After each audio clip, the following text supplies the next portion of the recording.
I do not take lightly the fact that we're here early on a Saturday morning in the summertime.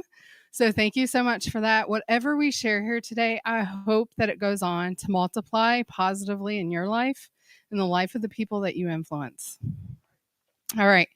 So, excuse me. So, today I want to talk about skills. We're going to hear about rich mindsets. We're going to hear about building wealth. We're going to get tactical steps to starting businesses. There's a lot of things that we're going to learn and be able to apply, but there's one key special skill that we're all going to need to make this happen. Okay? So, before we get there, I want to tell you a little bit about me, and I also want to get you guys up, moving, and interacting. So, the first person near you or the people closest to you, even if you don't know them, I want you to go ahead and look at them and give them a big old smile. All right. These people are now your friends. Okay. They are your network, your supporters, your crew, your ride or dies. These people are your inner circle. And I want you to look at them and say, hey, friend, I'm so glad you made it. All right. I think this is key and critical because in my life, my backstory, I grew up in Southern Ohio. I was born in the early 80s. I was the product of a single parent household.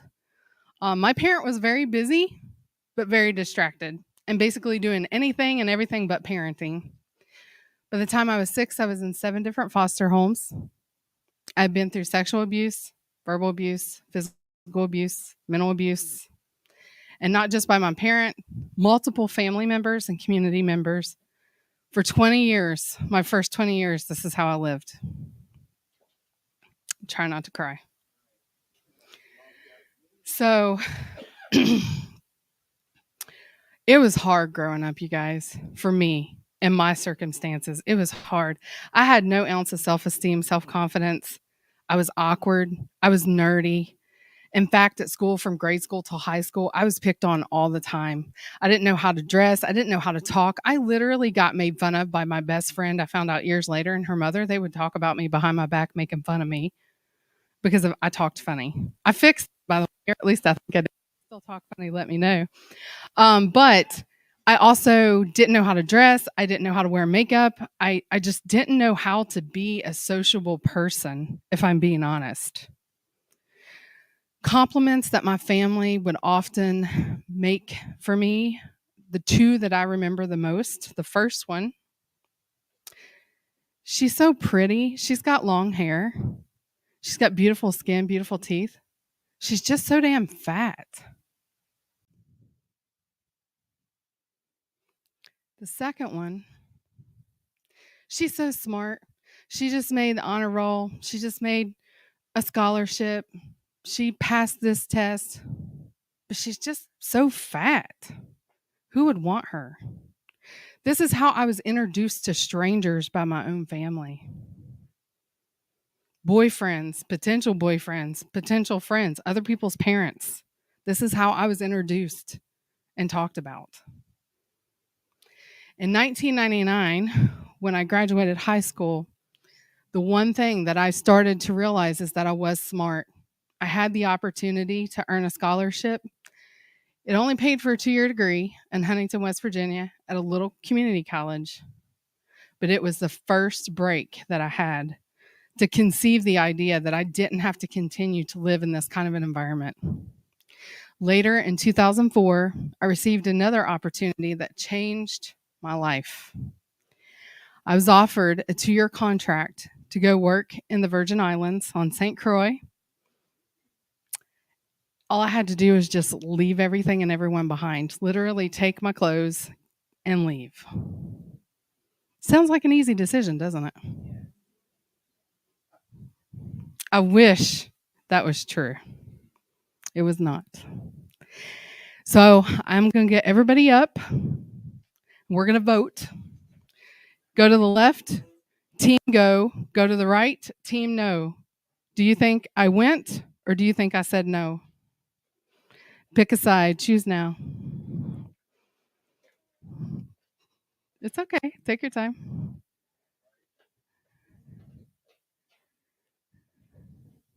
Okay, we got a few in the middle. I like it. All right, we got to talk about this later, but ah. Living in a constant state of trauma and no idea how I was going to get out of this, you would think this would be an easy choice. And it wasn't. It was hard.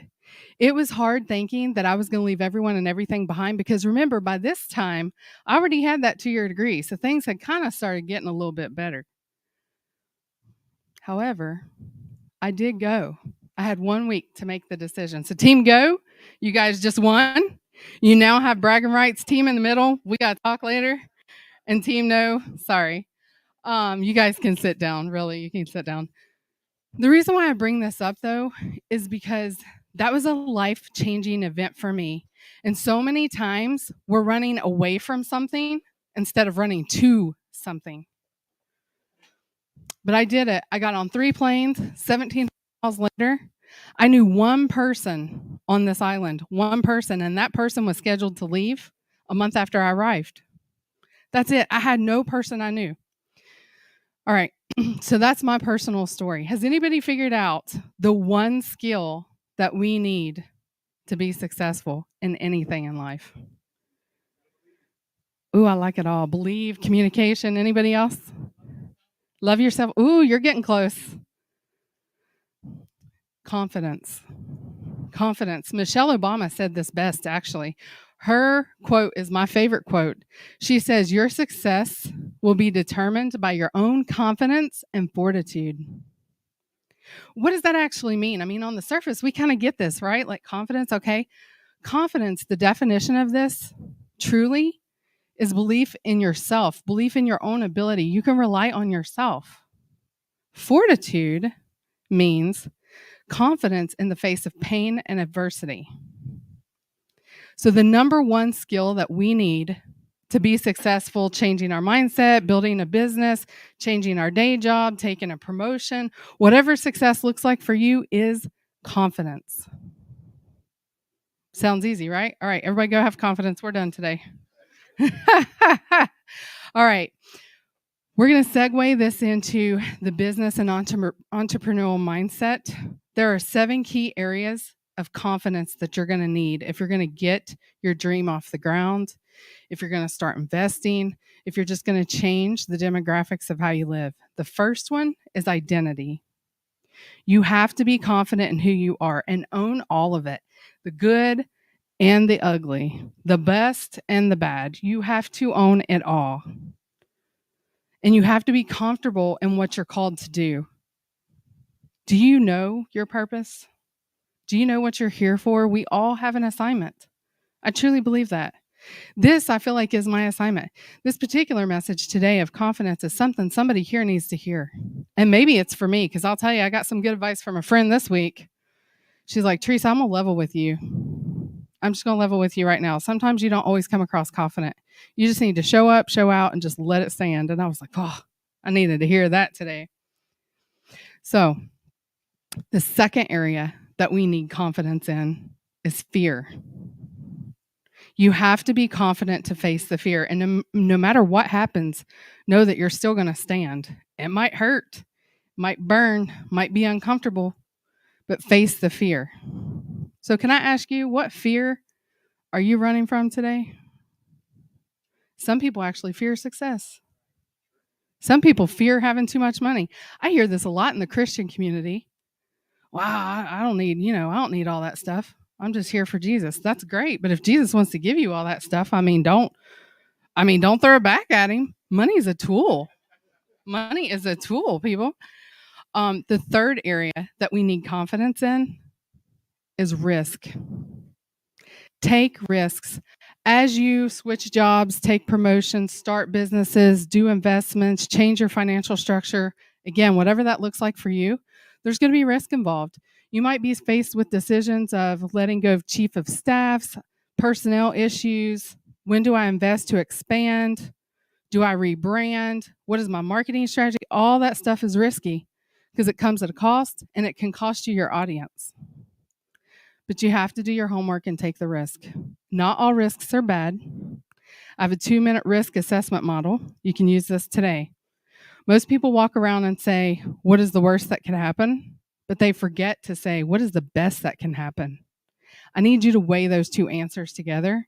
That's going to tell you if you need to take your risk or not. In my case, my story, leaving everything behind, the worst that can happen is I stay and I continue through the abuse, self-doubt. The best case scenario is I leave and I have a chance to change. Okay? The fourth area of confidence that we're going to need today is letting go. How do we make time and place for new things, new people, new experiences when we dragging everyone and everything behind us from the past like a freight train? How do we do that? We can't. There are some people that are designed to go through certain seasons with you and some that aren't. And when it's time to let them go, be confident in letting them go. Some of them, it's going to hurt. You love these people, right? You absolutely love these people, but they're not designed for that next phase of the journey. The fifth area of confidence, perseverance. Joseph touched on this a little bit. Perseverance, we have to get through the blocks, the barriers, the setbacks. Our self is our biggest barrier at any given moment in time. I truly believe that. We have to master ourselves. The sixth area of confidence is resilience. And let me just say something about resilience. Resilience is the power of bouncing back. You can't just persevere, brick wall after brick wall, barrier after barrier without resilience because you're going to get tired. Have you ever seen someone so close to success or so close to their dream? Whatever that last thing was, it just took them out. They're like, I need a break. And it's a dangerous zone to take a break. Entrepreneurs can't take a break. Investors can't take a break. All right. And the seventh area of confidence is transformation. You have to be willing to allow all of these things that you've experienced to transform you. Change is okay. Embrace it, face it, bring it on, and level up. And I'm going to tell y'all a secret. You know you have leveled up when you now have haters and people trying to hold you back, people trying to make you small so they can be big, people trying to make you less so they can be more. You know you were on the scene at that moment in time. They're like, ooh, threat, something stranger danger, something's happening over here. I don't know what's going on. All right. So now that we know the 7 key areas to have confidence, and now that we know that confidence is the number one skill, that if we do not have it, we will not succeed. I want to bring you the good news. We all have some level of confidence, right? Most of the time, there are certain settings that we have more confidence, other settings we have less. What I want you to do is take that notebook I gave you, scan the QR code, okay? Go ahead and tap into my form on my website, fill it out, say you met me here in Dayton, Ohio, and tell me that you're interested in the confidence coaching program. For all of you here, it's free. I'm charging everybody else, so don't give it to your friends. For everybody here, it's free. It's going to help you build your confidence. And the first thing that we're going to do is identify the areas where you're not as confident. Because when you start changing mindsets, building businesses, new adventures, you have to be constantly confident across all things most times. Now, again, you don't get it right every day. I don't get it right. But the people who master this are 90% confident all the time. All right. So we are going to pass this off to the next speaker. But before we do, I would like to take some questions if anybody has questions. Hey.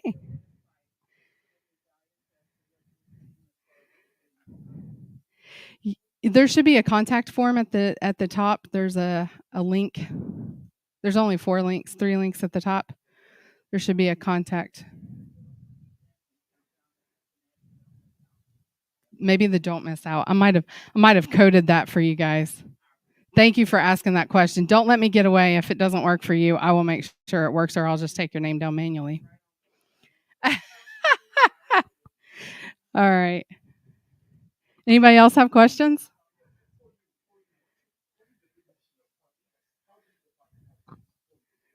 For me, I define confidence in my ability to believe that no matter what happens, what I'm up against, I'm going to make it. It may not turn out the way I want it to. It may not meet the vision that I have, but I'm going to be okay in the end. If whatever I've went through at this point in life hasn't taken me off this earth, I'm going to make it. The other definition for me is God. So again, I mentioned I was Christian. I truly believe that my confidence is in him and I follow what he tells me to do. I know God's different for everybody, but that is the key factor for me too. That's a great question. Anybody have any other questions? So I wanted to share a couple of questions I get all the time, if that's okay. Do we have time? All right, cool. So one of the questions I get all the time, and I was just asked this week, can you be overconfident? Yup. It's called arrogance. If you ain't heard of it, it's called arrogance. I will caution you, confidence comes at a price. It has to be balanced with humility. Never, ever, ever forget who you are, where you came from, how you started, what you faced along the way. Keep that humbling factor. Because here's what's going to happen. As you start rising to the top, people are going to see you. Some people are going to be like, ooh, I want some of that. How did they do that? I got to have the deets. When you keep your humbling factors, you can relate to those people and help them and meet them where they're at in the journey and help them along. And I truly believe it is our responsibility to help everybody. If they're asking for help and we're in a position to help, we should help. The second question that I get, the last one I'm going to share with you just because we're short on time. What do I do if I struggle with a conversation I don't know anything about, or somebody asks me a question and I don't have the answer? And I'm going to tell you, I hear this every single day, every single week. Somebody messes this up. So in personal life, professional life, it don't matter. It's all the same. It goes back to your identity. Just own it. Who are you? What are you skilled at? What do you know? So if you're in a conversation you don't understand, somebody asks you a question, you don't have the answer, just be like, man, that's a great question. It's a great conversation, but this is outside of my skill set. I just don't know. I don't know. And I'll give you an example. My husband, this happens to him all the time. So we're in Metro Detroit, and he'll often walk into conversations that's about sports. After about 5 minutes, he's like, I'm a car guy. Really don't know much about sports. He's like, hey, if you need to build a small block Chevy, I'm your dude. He's like, but sports, not me. Usually it cuts up the moment. Everybody kind of laughs. But then the next thing he'll try to do is network. And this is a skill I would say, use this all the time. If you don't have the answer, but you know somebody who does, connect those people. Now you've become a valuable resource of information, and they know who to go to.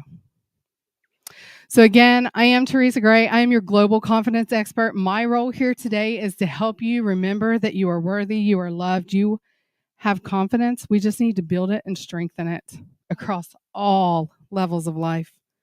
So connect with me. I'm going to be here all day. Come introduce yourself, say hello, catch me on the socials. If they don't work for you, please come get me. I'll make sure they work. And with that, I'm going to pass the mic back to Joseph. This is a fantastic woman. She's not just talking about it. She lives it. She's an entrepreneur. She's definitely in networking and connecting. Make sure y'all reach out to her. She's always in Michigan. She has an agenda, and her agenda is to help other people become successful. You most of the times we don't realize how important it is to get to know somebody. We get to know people and just say, hey, how you doing? Not knowing that they might be sitting on something that might can make your life change. And what people fail to realize is God works in mysterious ways. He puts us in position to govern. We are governors. We govern. What happens when you see a little child in the street and he's running around, his nose snotty, he might have a dirty pant on? Maternity comes in. Your parentship come in. You start to care. Wow, why is this kid running around here like this? Why is this kid doing this? Because we know our job is to make sure that we help others become better versions of themselves. If not, clearly, you're not in the right field of business. See, entrepreneurship isn't just about capitalism. It's about capitalizing off of things that other people could bring to the arena so they could also win as well. It's like a seesaw effect. When I invest in you and you invest back in me, we both get an equal payout. Whether it's some information that can help me achieve my next goal. Let me tell you how important information is. When I came out of incarceration, I knew nothing about business. I was in prison since I was a kid, came out as a grown man decades later. Knew nothing about business. I knew nothing about uh, having a car in my name. I didn't know about paying a bill. I didn't know about responsibilities. I didn't know about none of these things. So for those who might live this life as if it's nothing, you have to realize there's just some people in this world who just never experienced that. We never figured out how to pay a bill. I had to learn that out here as I went. But fortunately, I had Tasha. She showed me how to pay a bill, showed me how to pay a car note. She showed me, actually, when I first met her, the first thing she did was take me to a job. The first thing she did. We didn't go to dinner. She took me to a job interview. So that should show you what your friends and your loved ones think about you. What's the first place they take you to? Is it to the liquor store? Is it the shopping mart to buy them some clothes? Or is it somewhere to improve you? Instead of a date, our date was her taking me to a job interview. I'll never forget that. So she's seen something in me that I wasn't able to see in myself, and I'm going to tell you what that was. A lot of times, we believe we can accomplish some things, but we just don't have the strength or the people to push us to do it. I speak about people so much because it's very important to know that I wouldn't be nowhere near where I'm at if it wasn't for KARIM or Ellis. And I pay homage to him every time I get the opportunity to. Because I know how hard it is for somebody to want to reach out to somebody they don't even know nothing about for real. And say, hey, I'm going to take an opportunity with you and a chance with you and help you improve your life. That's selfless to me. That's selfless when somebody say, hey, I see something in you that you don't see in yourself. I'm going to give you a plan, a strategy, and make it work. So that's the whole conversation Teresa was speaking about, confidence. It takes confidence for me to put this suit on right here. I'm from where they call the ghetto, Brooklyn, New York, where you don't live past 21. We don't wear things like this. You know, we don't have that mindset. We want our pants hanging down. I'm just keeping it real. I'm just being honest with y'all. But when you have somebody that can tap into your mindset and give you a measuring tape so you can look at yourself, not as if you know you're wrong, because if you don't know what's wrong, you're not wrong. It's only when you know the truth. Like right now, we're giving people the truth. It's only if you go back into your own mindset and don't take this information and apply it when it becomes fruitless. So once again, Teresa M. Gray, we thank you for sharing your funny jokes. You're always funny. But we all know that truth comes in the form of a joke sometimes. And the truth is this: we all need confidence to excel, to prevail. And if you think you got all the confidence in the world, you're mistakenly wrong. We could always add more. And all confidence is just more information. So with that being said, we're going to have Dr. Alisa. Hopefully she could get up here. She's in Phoenix, Arizona. She's the mindset disruptor. She's an international speaker. She's also a part of the GPS of Success with KARIM R. Ellis as our coach. We all been galvanized by this brother because he's been helping us have a number one breakthrough. That's why he's the number one breakthrough strategist. Think about this. If I sat in the prison for 17 years and I was basically a skeleton, and what I mean by a skeleton, because my brain wasn't working, just my body, and he was able to unearth great qualities in me that I never seen in myself, that is a spectacular person. Now, if he can save a person like me who was unsavable and give me a chance at salvaging my life and reproducing many other underdogs who could turn into top dogs, I believe this man deserves more than a handshake, a clap. I think this man deserves his own star on the Walk of Fame, honestly, because there's not too many people who could do what he did for me. I used to wear red in gang form. That's why I have this on, honestly. I used to be a gang member, right? So I used to wear red to gang bang against other rivals, but I didn't know no better. So now I wear red to represent entrepreneurship and power. I took the gang mentality and transformed it into power, my voice, my words, just to show all the people abroad who want to be a part of a gang that you could transform those colors from something negative into something positive. And that's why I'm standing here in all red. Because at one time when I used to wear red, I used to run from the police. Now I wear red to symbolize that, hey, I was once mentally dead, didn't understand the potential or the concept of these colors. But when you go back to history, what do represent? Power. We just had it wrong. So now I'm here to make it right. So hopefully, with that being said, we can have Dr. Alisa up here to share her story with y'all. I'm glad y'all took your time out with us, man. Honestly, I worked so hard for months and months and months. I'm sure y'all don't even see that, but I worked so hard just to contribute to the community. I wanted people to feel they belonged and had a shot at winning. So thank y'all for coming out once again. I have to reiterate that because I know y'all could be anywhere but here with us. Thank y'all.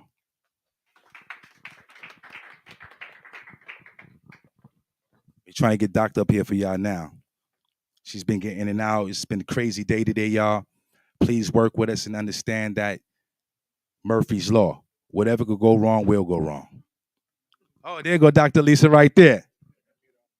You gotta take your mute off, Doc.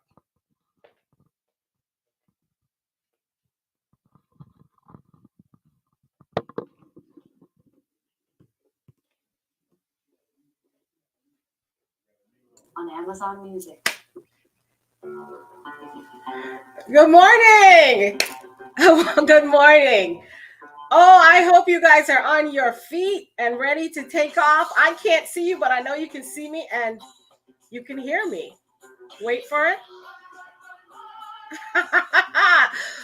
Whoa, I just wanted to come in with a little bit of humor and jazz because I am out here. I wish I was in the room with you. Echo, you can stop now. Echo, stop. I wanted some music. We're going to talk a little bit about money. Thank you, Precious. Stay with me here, girl. I need you. My sister Precious is in the chat here in the virtual room with me. And I just want to give you guys a wonderful greeting here. I'm Dr. Elisa Whyte, the #1 mindset disruptor, and I'm coming to you from the Grand Canyon state of Arizona. I have been blessed to speak across the world and getting ready to travel. That is why I'm not with you, because there's so much travel happening for me right now, both nationally and internationally. And I just had to pick one, and Joseph allowed me as a teammate to be here. Joseph, I want to say congratulations to you for getting this off. I knew it was a challenge. It was hard, but you did it. We're here today. And I also want to give a big thank you to our coach and mentor, Mr. KARIM Ellis, as Joseph has spoken about just a few minutes ago. He is absolutely amazing to bring this team together that you're going to hear from today. We are a bunch of just excellent human beings to begin with, and superstar, rock star, impactful speakers. And so it's my job today to share with you about your money mindset. When Joseph put this out as a financial summit, I thought it was best to bring as your mindset disruptor. I speak on topics anywhere that involves life, your job, your career.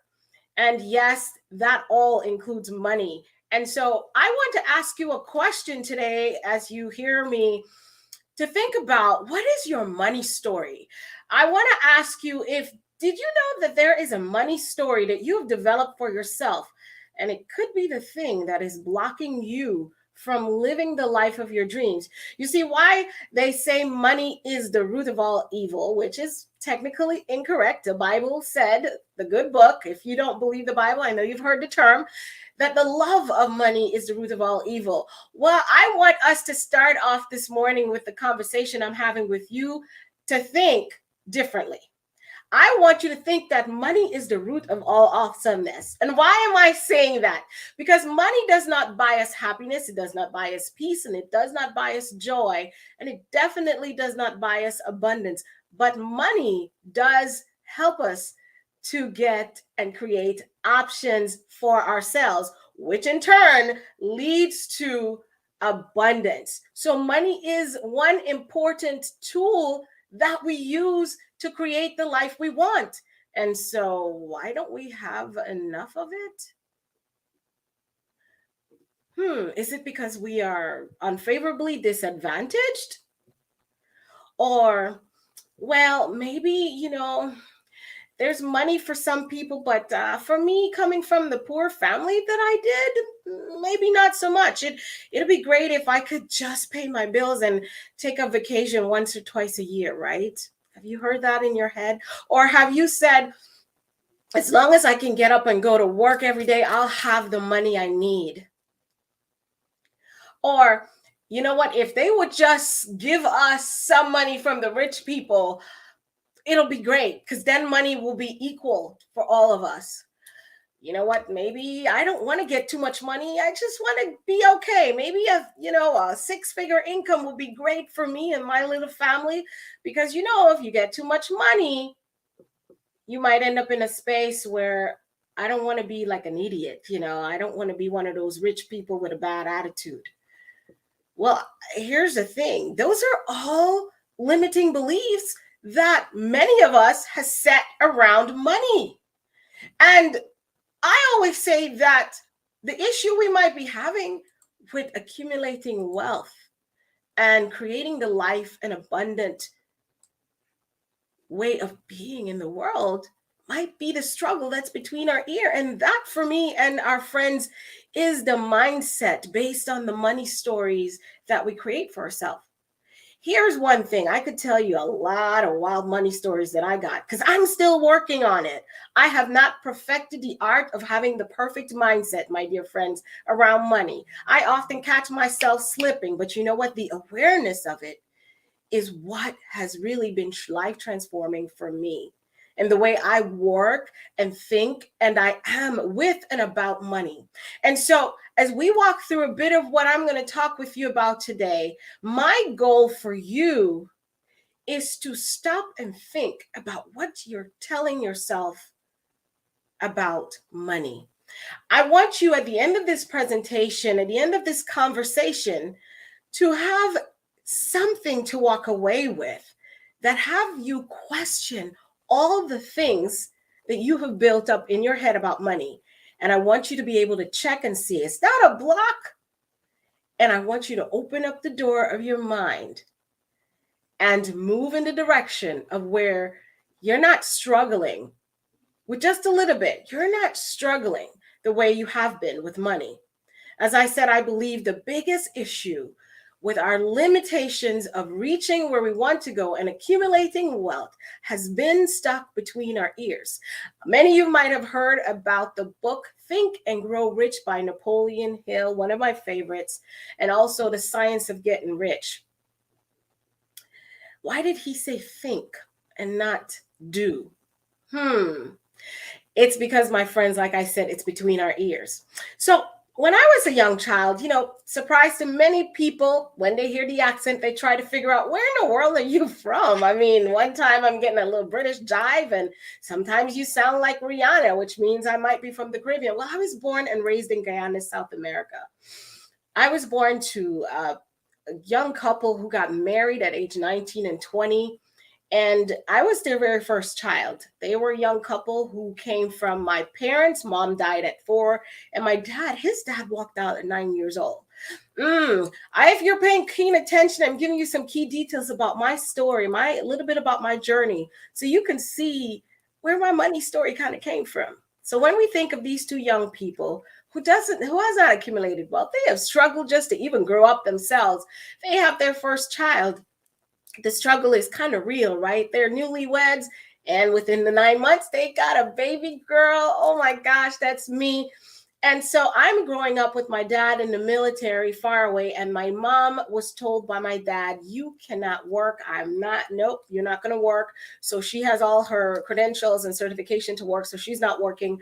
It's her job now to raise the family. 2 years later, my sister's born. So now they have 2 children. Dad is still in the military. Mom's not working. So we're functioning off of a one-income government got one income government pay, which is not allowed in Guyana, South America, which is once called British Guyana. So uh, money is tight.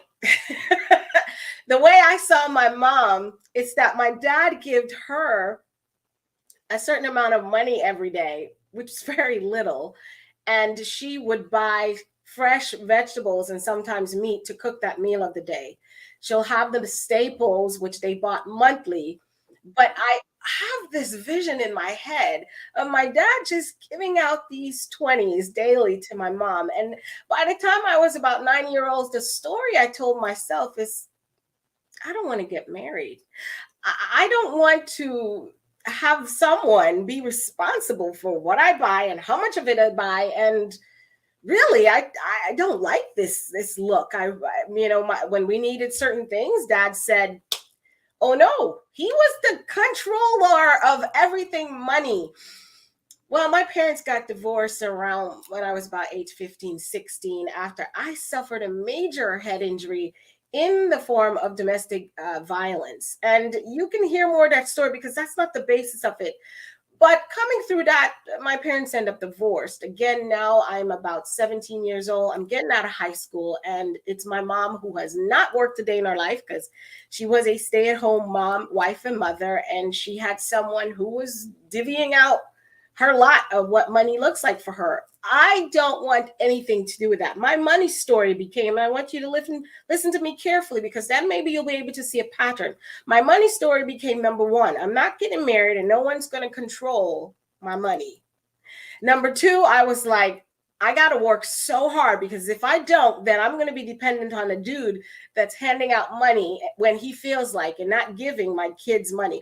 I also didn't think I want to have children until I met to a certain level of success. My goal was that I had to work my butt off to challenge what I saw happen in my own household as a child. My thought process is everything that I want, I must work for it myself. No one's coming to save me, and I cannot be given opportunities unless I create them for myself. So, yes, at 17, the story is true. I did start my own literacy center and alongside that, running a preschool with my mother. So now I have money coming in. And let me tell you, as a young girl at 17 years in Guyana, South America, making over six-figure income per month was just outrageous. Well, my money mindset seemed to be working the one where number one, no one's going to control my money. Number two, I am going to work my butt off and make lots of money, and then I'll be able to do things with it, and then I'll consider getting married. So guess what? I met at the time my sweetheart. We grew up together and we fell in love at about age 17 and a half while I just started this business, and we were dating, and then I got married at age 22. How beautiful. Still controlling my own money. The plan is working. Fast forward 17 years later, I'm looking at divorce. We have mingled our money. We have bought the dream house. We've got the beautiful cars. We've created a lifestyle. No kids. But we separate supposedly amicably. And I was at the top of my dreams, working in corporate America. And now they're laying me off because of budget cuts. We just had this great plan. We separated. I got my own little apartment down by the beach in Florida. He's back in one of our homes, and he's doing his thing. I'm doing mine. We're just setting up for divorce. But then I'm back at square one. The money I'd save up is starting to run low because I'm using it to pay bills. And I can't find a job that's comparable to the corporate position I had. My thought was, what am I going to do? I'm starting to feel like I'm that 15-year-old child again, where I don't know what to do because my dad's not there and he's not divvying out money and my mom's not working and we're poor and we're grasping at whatever we can to just eat. I was scared, guys. And so all the fear came up. And that's when I realized that my thought process and how I've attached myself to money was very skewed because of how I looked at my childhood. Does anybody here see themselves in that story? So I'm going to ask, I'm looking in the chat, if you just listen to my money story, and for about 20 seconds I want you to ask yourself, what is my money story and where did it come from? Because we each have one, right? You see, it's easy for us to blame our job, our ex, or our financial woes, but there is a lot of money in the world. I could have blamed my ex and said he brought back feelings by not us separating. Now I'm broke. Now I'm on my, on my down. I could lose my fancy apartment. I could lose the lifestyle because I don't have, look, the power got cut off before I got paid one time. And I had to be in the dark without water and everything running in my home, in the apartment that I had for myself because I was out of money. There's a lot of blame to go around, but you see, in fact, we all have the ability to accumulate far more money than we could ever spend. So where does all this tornado of emotions and fear and lack and poverty and guilt come from? I have this term that I teach about that's called poverty consciousness. And that is believing there is not enough of money to go around.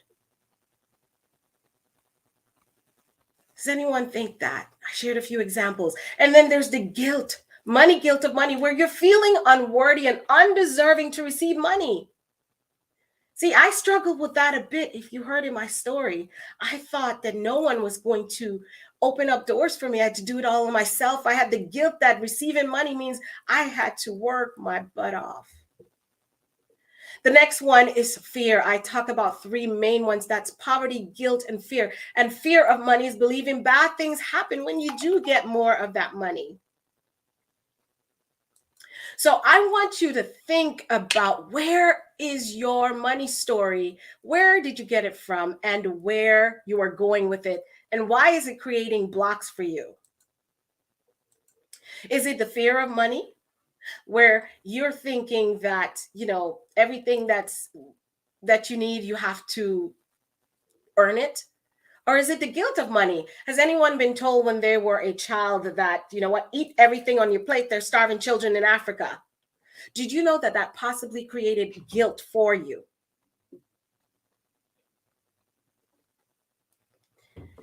So I don't want you to live in the fear, the guilt, and in your money story. I want to help you with navigating the negative emotions that you've created amounts in your own mind, in your own thought process about money. I want to help you to create a wealth blueprint. And I know we're short on time. I'm getting budged, so I'm not going to go deeply inside of it. But I want to ask you once again, what is your money story and how is it affecting you? Because oftentimes that comes from childhood. I have created a system that gives you 8 money blocks, and I'm going to run through 5 of them really, really quick. But I'm going to share some information with you on how you can get this whole system of targeting your money blocks, because I've got a little bit of a package for you all that I've created. I want you to think about that statement. Number 1, money is the root of all evil. Is it? It's really not. We said that money can be the root of all awesomeness because it is the vehicle that creates options for us. Number 2, only greedy people want a lot of money. Is that true? No, it's not. It's not true. There's plenty of money. And greedy people will only become more greedy when they have money. Kind, gentle, loving, caring humans will magnify in gentleness and have more money to do more great things in the world. So realize that money can give you the means to create the life that you want, friend. And here's the third money block that I'm going to share with you today. We'll leave the other 5 for you to get in the program because I have it created for you. People won't like me if I have a lot of money. Have you been afraid to push out of your community society because you think you won't be liked or loved anymore if you had a lot of money? You might very well have. And if you haven't really thought of it, watch and see how you move. And are you putting yourself in a box when it comes to your finances just to be appeasing to the people around you? Here's the solution to overcoming that block. There are people that wouldn't like you if you dyed your hair red. Why do you even care what people think? Caring what people think, that means someone else has control of the outcomes in your life. Remember, I talked about rebelling and repelling because I felt my dad had control in my life. But that didn't take me very far with that mindset, did it? So those are the top 3 that I have I want to ask you, here's the deal. We don't have a lot of time. If you have any questions for me, you can send it over to the moderators here, and maybe I can answer it to you later. The best thing to do is to reach out to me at alisawhite.com.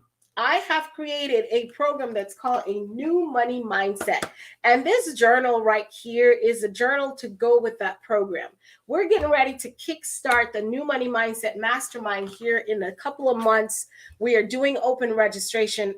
I would like to give a couple people who do sign up for this Money Blocks program that I have absolutely free for you with a workbook. I would like to gift that to you. So if you want to reach out to me, go to alisawhite.com and you will go to my website on events. You'll see the mastermind for New Money Mindset. Sign up there or get your email to Joseph, and I will have a direct email delivery of the 8 money blocks and how to overcome them. It's a full recording with the workbook and special coupons to be a part of the Global Mastermind.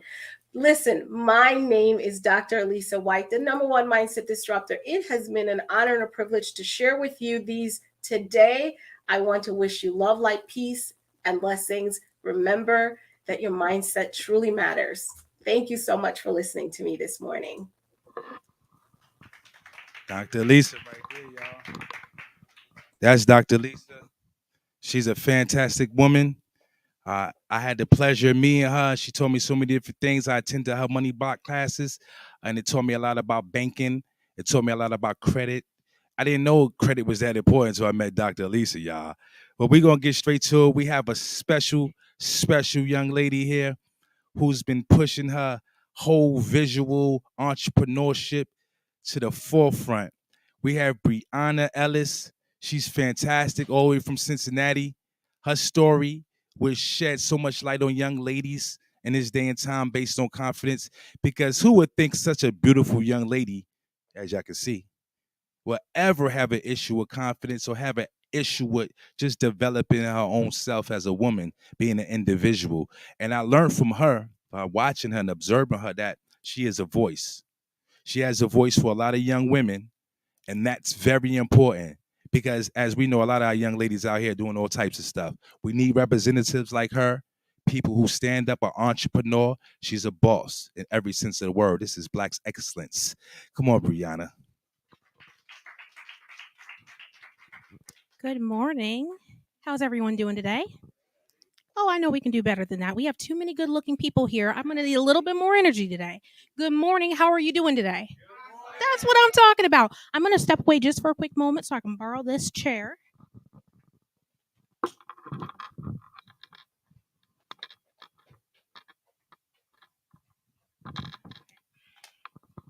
All right. So thank you again for passing the mic. And I want to thank everyone for coming out today. I know that you can be doing anything else today on this Saturday, but I want to thank you for coming and allowing us to be able to share our value and our message with you all today.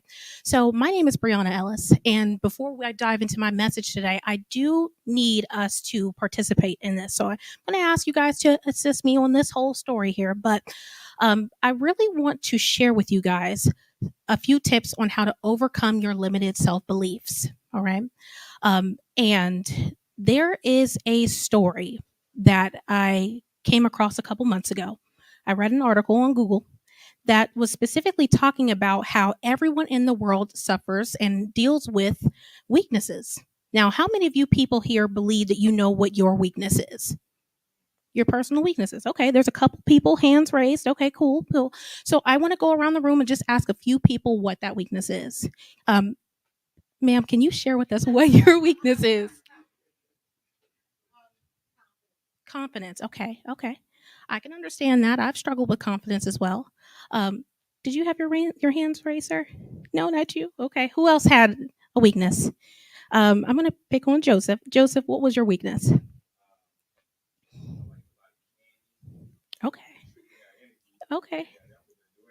Okay, absolutely. I can agree with that. Now, Joseph said that his weakness is sweets. I have a sweet tooth myself. I do. So thank you for everyone that participated. So I have to agree with the room. I believe that everyone has weaknesses, right? In a moment, I'm going to share with you what my personal weakness is. But before I do that, I want to share a little bit about myself. We got to get to know each other. I want to break the ice a little bit. So my name is Brianna Ellis. I was born on July 31st of 1996. But unlike most children that are born, I came early. And I mean extremely early.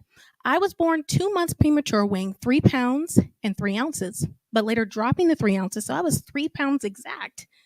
I was so small that the hospital didn't have a hat small enough to fit my head. So they had to cut a tip off of a sock just to keep me warm. Now, with me being that small, they brought up a lot of concerns. The hospital didn't know that I was going to be able to breathe on my own, and they thought I would be at risk of having asthma. So they gave me shots of Celestone, which is a steroid that helps develop the lungs. And for the first 30 days of my life, I was forced to stay in the NICU.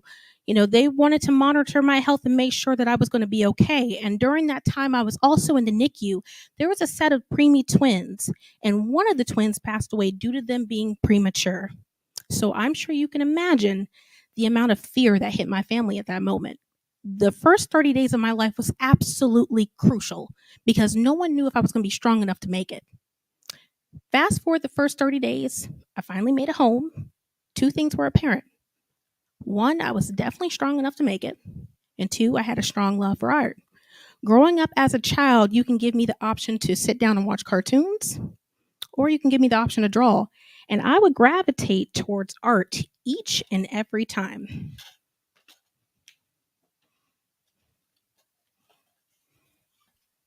One of my pieces.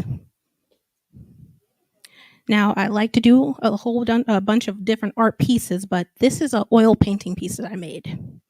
Okay, so I've always had a love for art.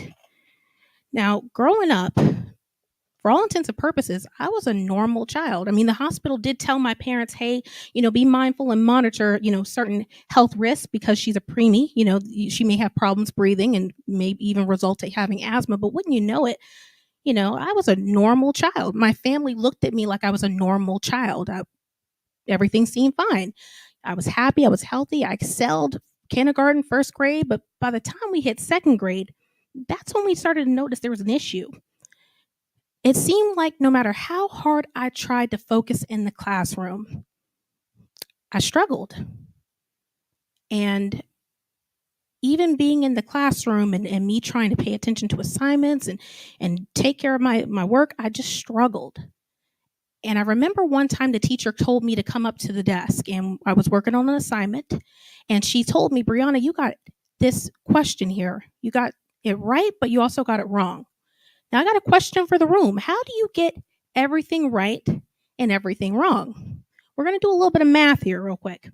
I know no one was expecting to do any homework here, but I needed your participation for getting this done, right? So I'm going to ask a question, and you guys tell me what the answer is, okay? What's 2 plus 2? Okay. Now, it's a brand new marker. Now, that's exactly my answer. That is exactly what I said.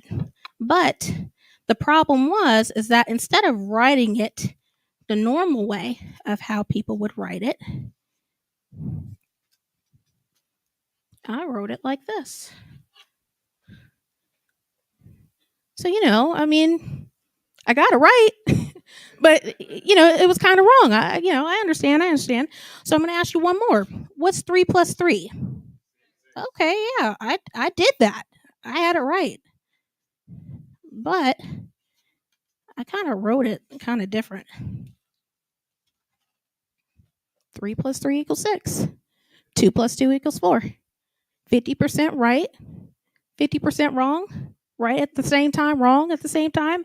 Guys, I was 100% dyslexic.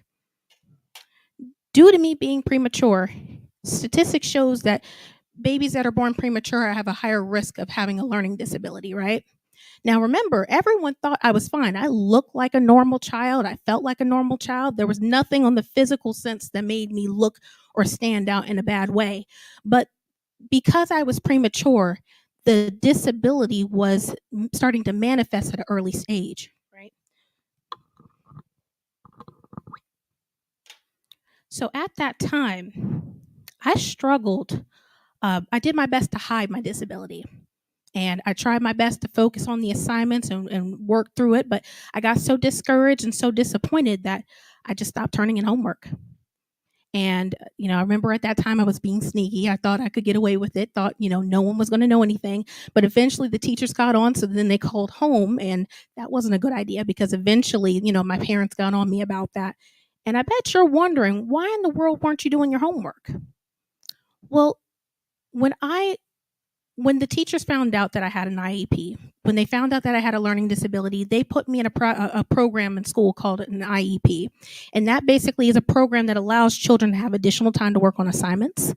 It allows them to have specialized tests. It allows them to be able to have smaller classrooms to be able to focus. And I don't think the teachers knew at the time that it was doing more hurt than help. It made me feel less than my peers. It made me feel like I wasn't good enough. And on top of that, how many of you know that children can be insanely mean? Children can pick on things that they don't understand. They pick on children that are different. And I started to stand out for all the wrong reasons because of my learning disability. Not to mention that I had family members at the time that would reinforce my disability. They'll say mean and hurtful things like, "You're dumb, you're stupid, why can't you get it?" How many of you know that words can cut deeper than any knife? I carried this pain from elementary into high school. I heard the lies so much that I was a loser, that I was a failure, that I'll never amount to anything, that was the truth that I started to believe. Those lies, I started to lead those lies, and that became my truth. Fast forward into high school. I got tired of being a failure. I got tired of being a loser. And I really wanted to see myself win and excel at something that I know I was good at.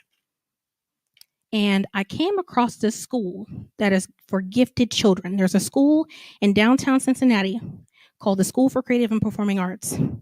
And I seen it and I was just in awe. I knew that this was a place that my gift would excel in. I believe that we're all born with gifts and talents. And although I struggled and I had my own weaknesses in school, I believe that God didn't make any mistake with this, right? He didn't make a mistake with the gift.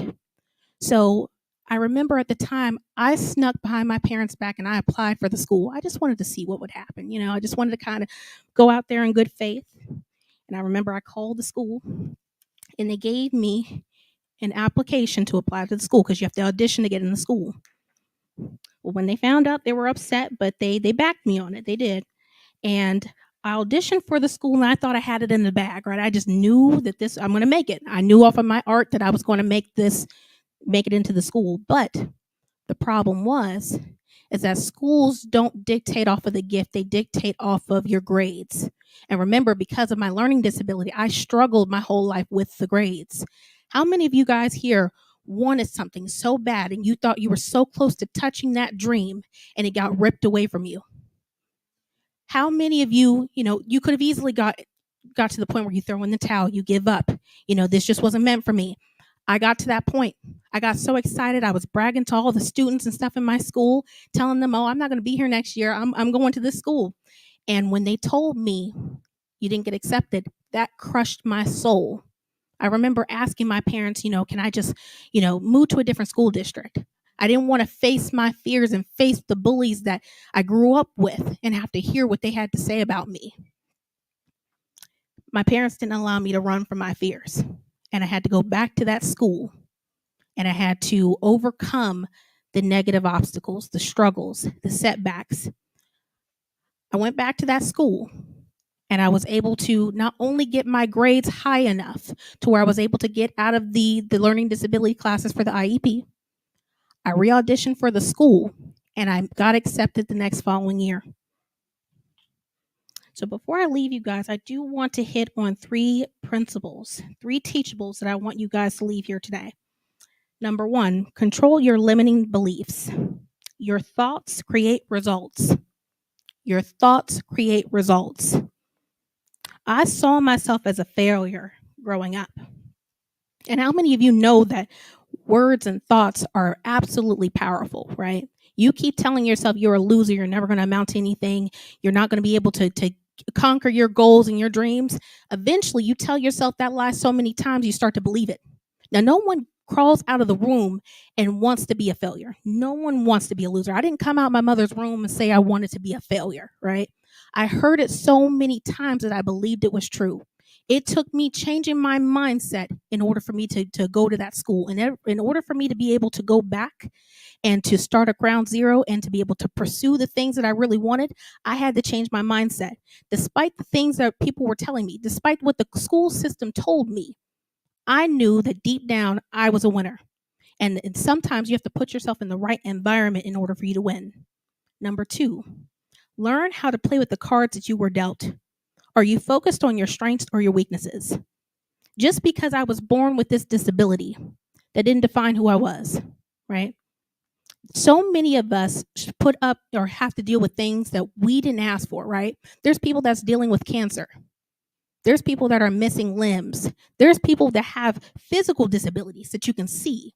They didn't ask to be that way, right? Just because you were born that way or you're dealing with something, the circumstances does not define who you are. You start, and number 3, your start doesn't indicate how you finished. The only thing you can control in life is the present and the future. We can't do nothing about our past mistakes and the past choices that we made. Only thing we can do is to change the current position that we are in right now and strive to be able to get better. And if you do those 3 teachables, I guarantee you'll be able to overcome your limiting beliefs. I want to thank you guys for giving me the opportunity to speak and to share my story. My name is Brianan Ellis. Thank you so much. Oh, and then I wasn't sure if anyone had any questions for me today. No questions? Okay. Thank you so much.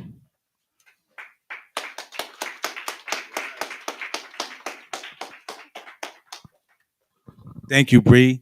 I've been on Bree. Listen, y'all, I'm telling y'all something.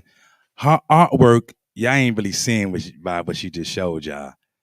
She is phenomenal. And what I love about what she does, she used artwork as motivation, right? She told you she was dyslexic at one time in her life, and she had to overcome that. So she used art. See, when God give you a gift, he give you another gift to top the other gift. See, he knew that she was going to have issues in school.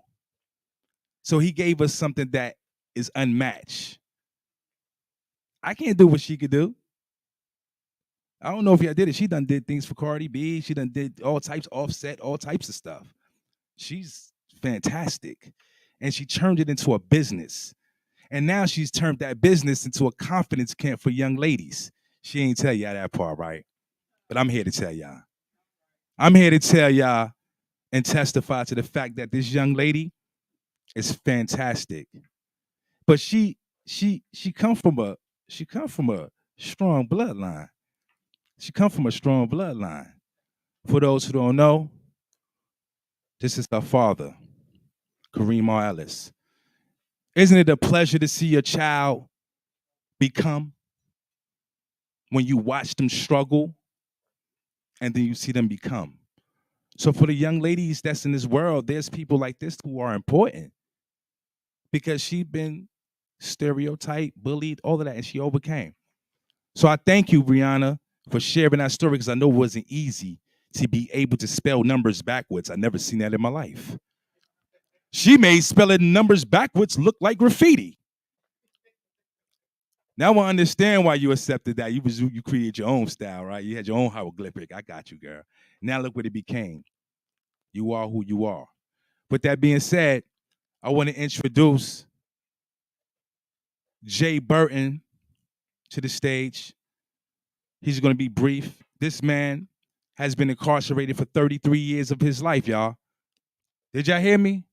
He's been incarcerated for 33 years of his life. Since he was 16 years old, he's 50 years old now. But guess what? We ain't here to tell you about no crying story about Mr. Jay Burton. Mr. Jay Burton from his jail cell has published 2 books. He has reached out to the Bloods and the Crips in California and been able to have a peace treaty from his jail cell. Mr. Jay Burton is also showing the people that despite his circumstances, he's overcoming as well. So hopefully we could get him up here. If not, what about Bosco? Is Bosco ready? Who, Bosco? Yeah, let's have Bosco. Hey, let me tell you about Bosco now. Hey, Bosco is from California. He went to prison for 16 years of his life. They framed him, so he escaped. He escaped from prison 3 times. To the point where Vivica Fox picked up his book and published and produced his movie. Mr. Bosco, who was just an inmate like me, has a movie coming out in August, produced by no other than Vivica Fox. Snoop Dogg is in it. Teresa is in it. Let's welcome Mr. Bosco to the stage to show and prove that no matter your circumstances, he has a blockbuster coming out now. So whatever he did in the past, ain't nobody care no more. That's just how it go. Can we get Mr. Bosco up here? It's very important that you see these stories of people who've been down and out. A man who was just in a cage, now you got a movie coming out with Vivica Fox next in 2 months. He's a great friend of mine. Can y'all hear Bosco. me? Yeah, we can hear you, brother. All right, y'all gotta excuse my setting because my background is kind of throwing me off right here. Hopefully you guys can hear me and see me though. Yes, we can hear you and see you, bro. All right, so yeah, my name is Quante Bosco Adams. I want to share a little bit of my story in hopes of inspiring you guys to find that story within you guys that can help you guys overcome moments when you're feeling like the world is over. My story is one that's, put it this way, I'm not supposed to be here today. I'm supposed to be in a prison cell according to a federal judge and many other people. But my story is taking a turn for the better. And it's all because I never gave up and I always persevered. I always believed in my heart that there was more in life for me and I wouldn't accept the squalid conditions that I was living under in prison. So in January 2004, I was arrested for attempting to possess marijuana. At the time that I got arrested, I found out that my girlfriend was pregnant. She had gotten pregnant 3 weeks earlier. And here I was in prison facing a life sentence for attempting to possess marijuana. When I found out this, I started feeling very depressed. It felt like my life was over because I had always told myself that if I had a child, I wanted to be there for that child from beginning to end.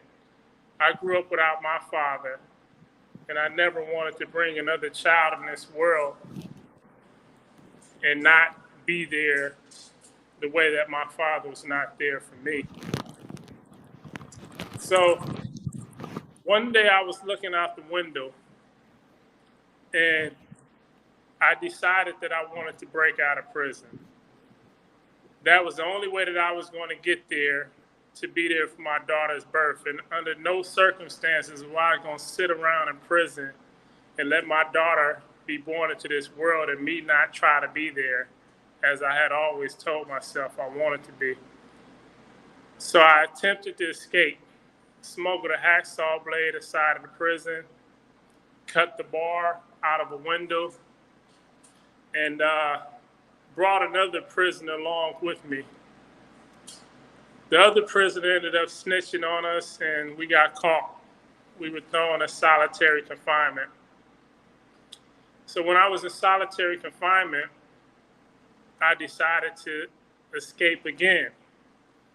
This time I managed to get inside the exhaust vents, the attic of the prison, and crawled around until I fall in the exhaust vent. And it was 3 o'clock in the morning. And I went to kick the exhaust vent out. and crawled outside of the exhaust vent. And as I was coming out, some guards were outside smoking cigarettes, and they heard the loud crash, came around, and they saw me coming out, and I was caught for the second time.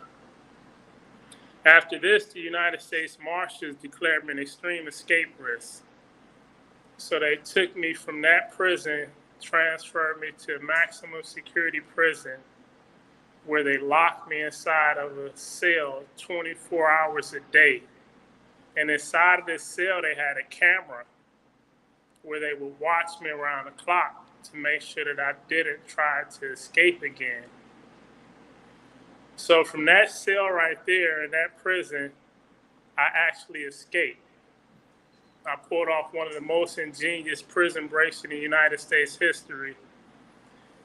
The news had me labeled as a modern day escape artist, modern day Houdini, and just was amazed at how somebody coming from a background like mine, some young black guy who grew up in Compton, California, who dropped out of school at the age of 13, was able to pull off such an ingenious prison break.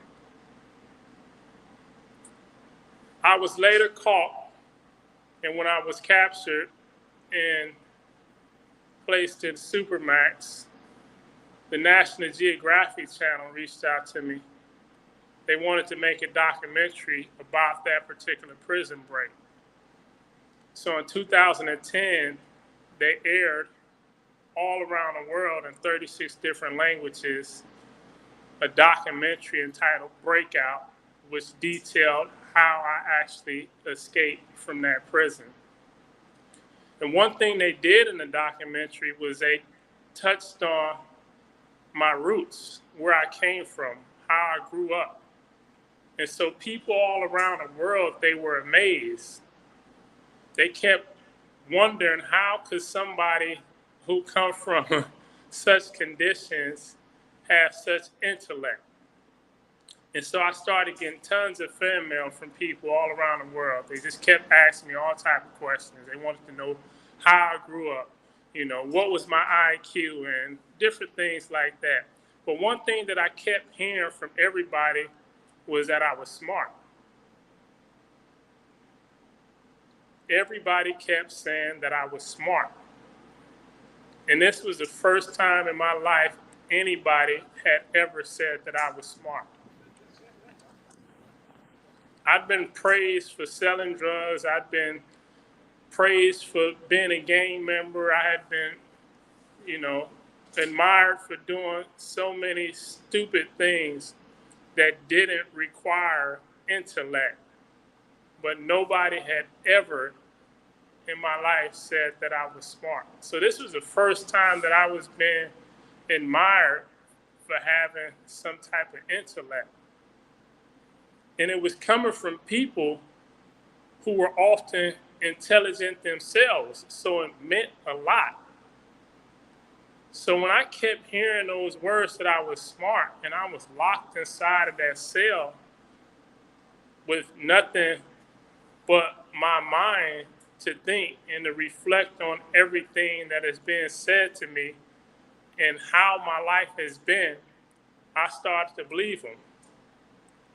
I started looking back on how my life was and how my mind would work and how I would, figure out how to do things that most people couldn't figure out, even though it was against the law, how to smuggle in drugs, how to smuggle in hacksaw blades, how to traffic drugs across the country, you know what I'm saying, how to commit crime and how to do so many other things.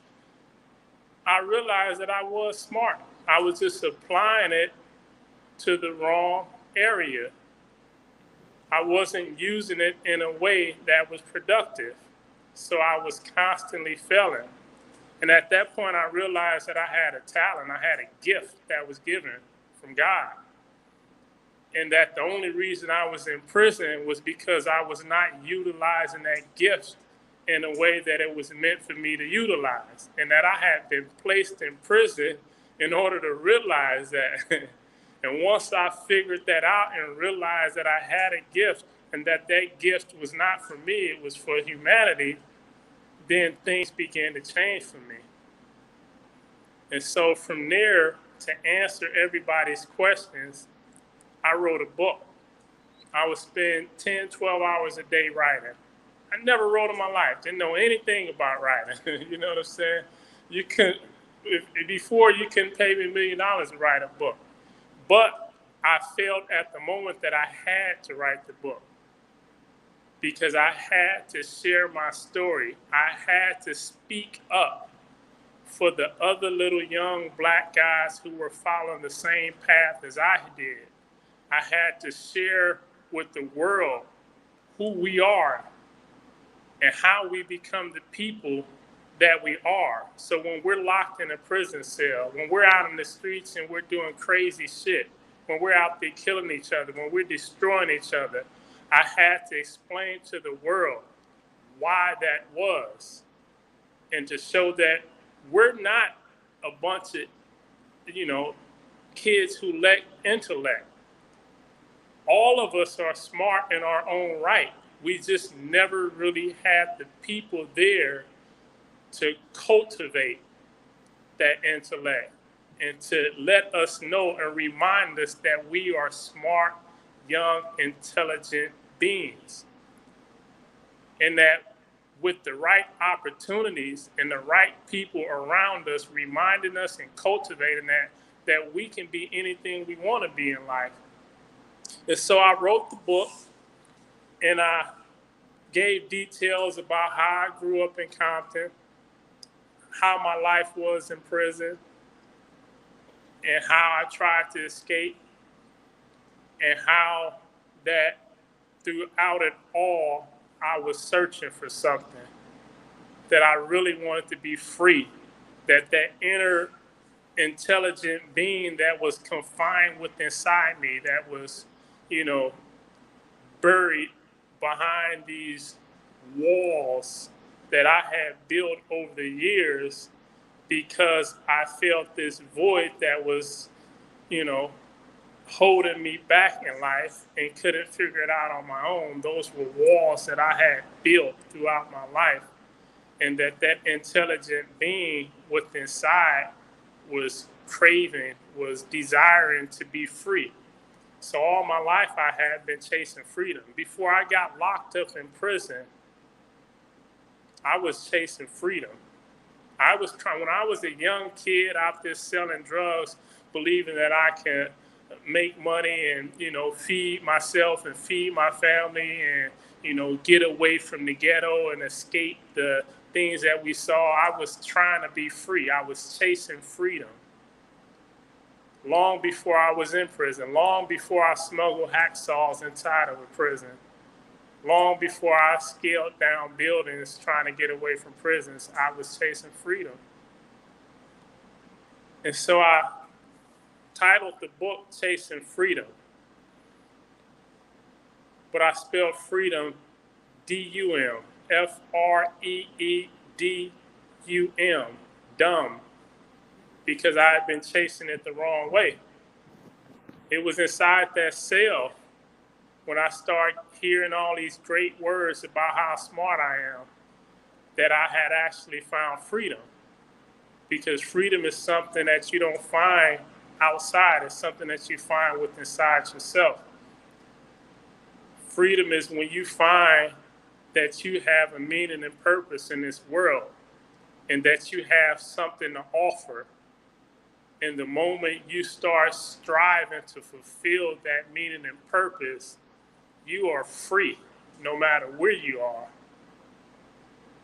And I self-published the book on Amazon. And 2 months later, an independent producer in Hollywood reached out to me and they wanted to option the rights to turn the book into a movie. I signed, agreed, and set in what they call, we just sit around waiting for means to come to development for years. But meanwhile, I began to study the law. I gave up on trying to escape from prison and started trying to get out of prison through the courts, something I had never done before. So I started applying myself. I started studying the law. I had this uncanny, this knack for being able to interpret the law. I would read case law over and over again, trying to figure out ways to get around what the judges were writing in their opinions, trying to find loopholes and find different ways to interpret the law. Because that's all it is an interpretation. That's why we have so many different courts who rule on the same issue, because every different judge sees it in their own way of interpreting it. So I started becoming really good at interpreting law, and in 2020, somebody's trying to call me, excuse me. In 2020, I fired my attorney, represented myself. First, I filed a motion to the court, and my attorney told me that I was trying to stretch the bounds of the law, that I had this imagination that really didn't apply. And so I fired my attorney, represented myself, and I won. Got myself out of prison. I got myself out of prison 19 and a half years early. I had 35 years in federal prison. Got out 19 years early. Got out, got full custody of my daughter, started working with the production company, put together a nice cast, raised money to finance the film. Got Tyrese Gibson in it, Vivica Fox, DC Young Fly, Nikki Blonsky, Aubrey Joseph, an all-star cast. Finished production. We're in post-production right now. Also producing a documentary based on my story. And I'm out here doing things that I never thought I would ever do, things I never dreamed I'd do. And it's all because somebody told me I was smart. And so my message today is that no matter what we're going through in life, there's always something greater. And the reason we go through things in life is for us to find out who we are and where we're supposed to be going. So the moments that it seems like the world is over, that our lives are over, that, everything is against us, there's a purpose for it.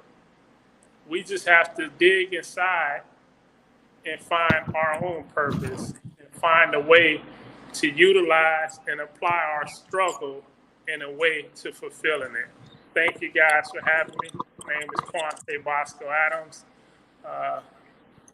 Be honored and privileged to speak more to you guys whenever. Just let me know, hit me up. Thanks for bringing me out, Joseph. You're welcome, brother. Thank you. All right, for sure, bro. I must say, this is the God honest truth. That brother right there, he been helping me a lot. A lot of times, a lot of people that make it up there, because he's made it up there, they don't really reach out to people like the underdogs, right? So I have to thank Bosco because he reaches out to me every day. He encourages me. He's telling me that my movie is coming on the way. He's going to produce it and publish it for me. So that's a good thing. But the point of him being here today was to show that when people count you out and you don't count yourself out, you'll come out on top. And that's what he was able to do. Think about his story. He escaped 3 times from prison. 3 times. They gave him 50 years or something like that for marijuana. He had a baby. He escaped. And his sacrifices ultimately led him to $1 million deal, millions of dollars, for what he was able to do in terms of his determination. Whether it was good or bad, he was determined. And they cashed him out. For those who don't know what that means, they gave him an exceptional amount of money to tell his story. So that's why it's important that we share these stories, because you never know who you know. And you don't judge nobody because how they look. You never know. So with that being said, I want to bring this now. I'm not just saying this to amuse her or amuse none of y'all, right? But Noel, when you hear her story, she was able to defy the odds. That's what this is about. Defying the odds until you fall into your bank account. And your bank account just doesn't have to be like a bank account. It could be a spiritual account. It could be a mental account. Whatever the case may be, you just got to invest in it. Invest in something. You can't just be on a negative all day. Noel, she has a story like no other. I'm going to let her tell y'all, though. But I will say this. She don't supposed to be here right now. 3 different times. Thank you, Noel, for being here and sharing your story of pain and glory and how you was able to be successful.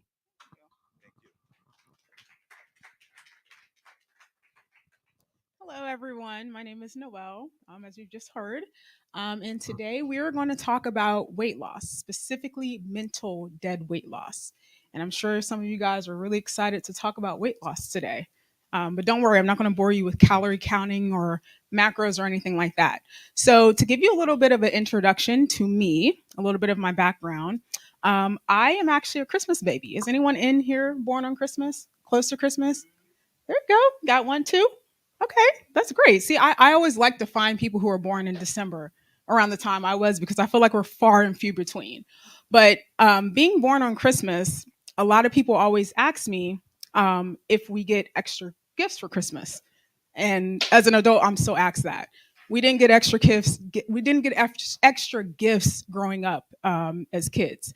My parents, they would buy each of us equal gifts. So if all of my siblings got 5 gifts, I also got 5 gifts. Now, I personally thought that was unfair. It was my birthday. I should have gotten extra gifts. I mean, I timed myself to come out on Christmas Day. That deserves a gift alone. I could have came out on, December 23rd. I could have came out on January 1st, but I chose to come out on December 25th. So I feel like my parents owe me gifts for that. But my parents didn't feel that way. That joking aside, growing up, I actually came from a large family. There are 8 of us. My parents had 8 children. We're all really similar. This is my brother right here. So it's resemblance. And we all look pretty much alike for the most part, but I was kind of a bit of an oddball growing up. You see, I came out chubby. All of my siblings, for the most part, were relatively lean, and I was not. I would always ask my mother, why I was chubby, and she would always just kind of tell me that it was baby weight, that I grew out of it. At one point in time, someone had said something about me being big boned. And I never really understood the term because I was a nerd growing up. I loved reading books. I watched Bill Nye the Science Guy instead of any other kid show. And I never saw a fat skeleton in my life. So I didn't really understand that term, but that was something that I had heard. Needless to say, when I got into grade school, my weight for the most part didn't really bother me, but I noticed that it became an issue for my peers. The kids in school, they would make fun of me for my size. They would say like really, really, really cruel jokes. There were a lot of fat jokes going on back then. I probably heard all of the fat jokes. It was so bad that I didn't even have to be in school. They would still roast me, and they would tell me about it when I came to school the next day. That's how bad it was. But if I could describe how I was in grade school, I would say I was kind of like the background character. I didn't really have any problems with anybody, but my weight kind of was a mental handicap for me. So I kind of felt like I didn't belong. And in an effort to prevent myself from being made fun of, I kind of kept myself in the background. Fast forward to high school. Once I got to high school, I noticed boys. And I noticed that boys weren't really noticing me. So there was this guy that I had a crush on. And to my surprise, he actually liked me too. So we ended up dating. We were dating for a couple months. Everything was going great, or so I thought. And then the rumors started. And I'm sure you guys are probably wondering what kind of rumors there were going around about this guy. Well, there were the typical rumors, basically that he was dating this girl and that girl and some other chick that didn't go to the school.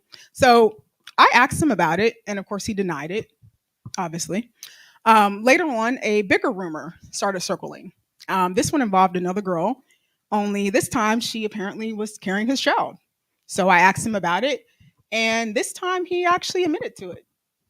He said that it was true. She was carrying his baby, and he didn't want to be with me anymore because I was a little heavier than what he liked. Although we were dating for a couple months and it wasn't a problem. So once that happened, I started to deal with my emotions by consuming food. I don't really remember the exact moment that it happened, but instead of dealing with my emotions, because I really didn't know how to, and I didn't really have a support network at that time, I started to eat to help me cope with it. After I graduated high school, I got into another relationship with another person, and everything was going great, but the past kind of repeated itself. And the same issue happened again there, where they said the same thing eventually, that my weight was a problem for them. So once again, I kind of got back into the whole emotional eating cycle. Um, Things kind of went a little array in my 20s. I had a lot of stress. I was, I'm working full time. I'm in school, college, dating, things like that. So my emotional eating kind of picked up. There were several wake up calls for me in my life that happened before I actually started my weight loss journey. One of them being a situation where me and friends of mine went to an amusement park. Has anyone in here ever been to Kings Island? Okay. So, do you guys like roller coasters? Okay. Those of you guys that don't like roller coasters, we can't be friends. Nothing personal, but I only do roller coasters when I go to Kings Island. So, so when I went to Kings Island with my friends, I think at that time I was probably about maybe 280 pounds at that time. Maybe, I don't know. I didn't weigh myself, but I was pretty big. So we go to Kings Island. We're having a great time. We're taking pictures. There's lots of food. And for the first time in my life, I'm not worried about my weight. I'm not worried about what I have on. I'm not thinking about anything. And essentially what happens is we decide that we want to go on this new roller coaster. Don't ask me what roller coaster it is. I can't remember. But we decide we want to go on the newest roller coaster that they had at that time. So we go on the line. We stand in the line, and we're excited. We're trying to figure out, where we want to sit, in the front, the back, the middle. Where do you want to sit? We get up to the line. My friend gets in. My other friends get in. I get in. They put on their seatbelt. I try to put on my seatbelt, and I'm struggling to get it on. So the attendants walking around, and they do the little check where they, pull the seatbelt to make sure that you're locked in so you don't fly out and sue the park. Um, and they got to me, and he kind of hesitated a little bit, and he leans in and he kind of whispers, I'm sorry, ma'am, but you're too big for this ride. And that was something that I heard as a joke. I never really thought that I would ever be too big for a roller coaster ride ever. But it happened. So while I'm sitting there trying to get off the ride, other people are looking and trying to figure out what the holdup is. And they're looking at me, so they all know it's me. And I'm getting off the ride. And I remember just feeling, so humiliated and embarrassed, you know. But I was telling myself that I was going to be positive for the rest of the day because I didn't want my friends to see me like that. I didn't want to bring them down, if that makes any sense. So after that happened, the other wake up call that I experienced in life that kind of got me to the point where I made the decision to change my life was one day I was at home laying in bed. I just ordered takeout. I don't remember what I had, but I remember I was laying down in bed and I felt this sharp pain in my chest. I sat up and the pain kind of moved down my arm.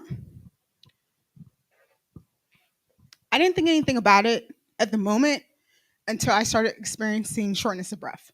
Next thing I know, I'm in the back of an ambulance and I'm being rushed to the hospital. I'm in the hospital. I don't know what's going on. There's doctors running back and forth. They got all these little EKG sticker things all over me. They're taking my blood. They're got the breathing mask, all that kind of stuff. I still don't know what's going on. Eventually, the doctor comes in and he tells me that I just had a heart attack and that they're going to keep me for observation in the CCU overnight, which ended up being like a 3-day stay. At this time, I was like 30. So in my mind, I was shocked because, I'm 30. I shouldn't be having a heart attack. It's not even possible. But it happened. Now, I wish I could tell you guys that that moment was my wake up call. I know I say it was one of the wake up calls because it was something that happened, but that's not actually what got me to lose the weight. Because to be honest, when I left the hospital, about a month later, I was back to my old habits again. From there, about a few years later, the same situation happened. I was about 33 at this time, 32, 33 at this time. Again, laying in bed, sleeping, and I'm woken up in the middle of the night, not the middle of the night, it was like 3 a.m. Same familiar chest pains at this time. And this was a little bit different and a little more scary for me because I wasn't prepared at this time. My phone was plugged in the room or plugged in the wall on the other side of the room, and I can't move. I'm completely paralyzed. So I'm actively having a heart attack at this time. And I remember being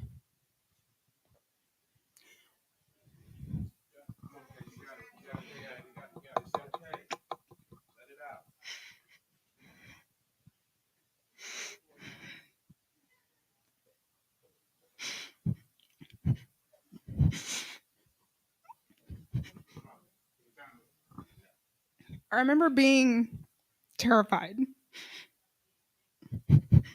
because I realized in that moment that I was actually going to die.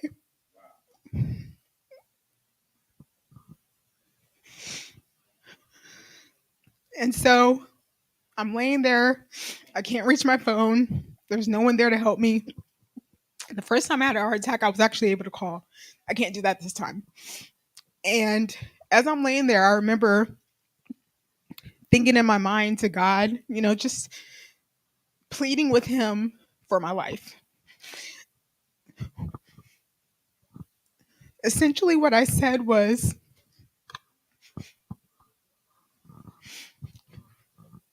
I'm sorry, it's really emotional because it's like every time I talk about it, it takes me back.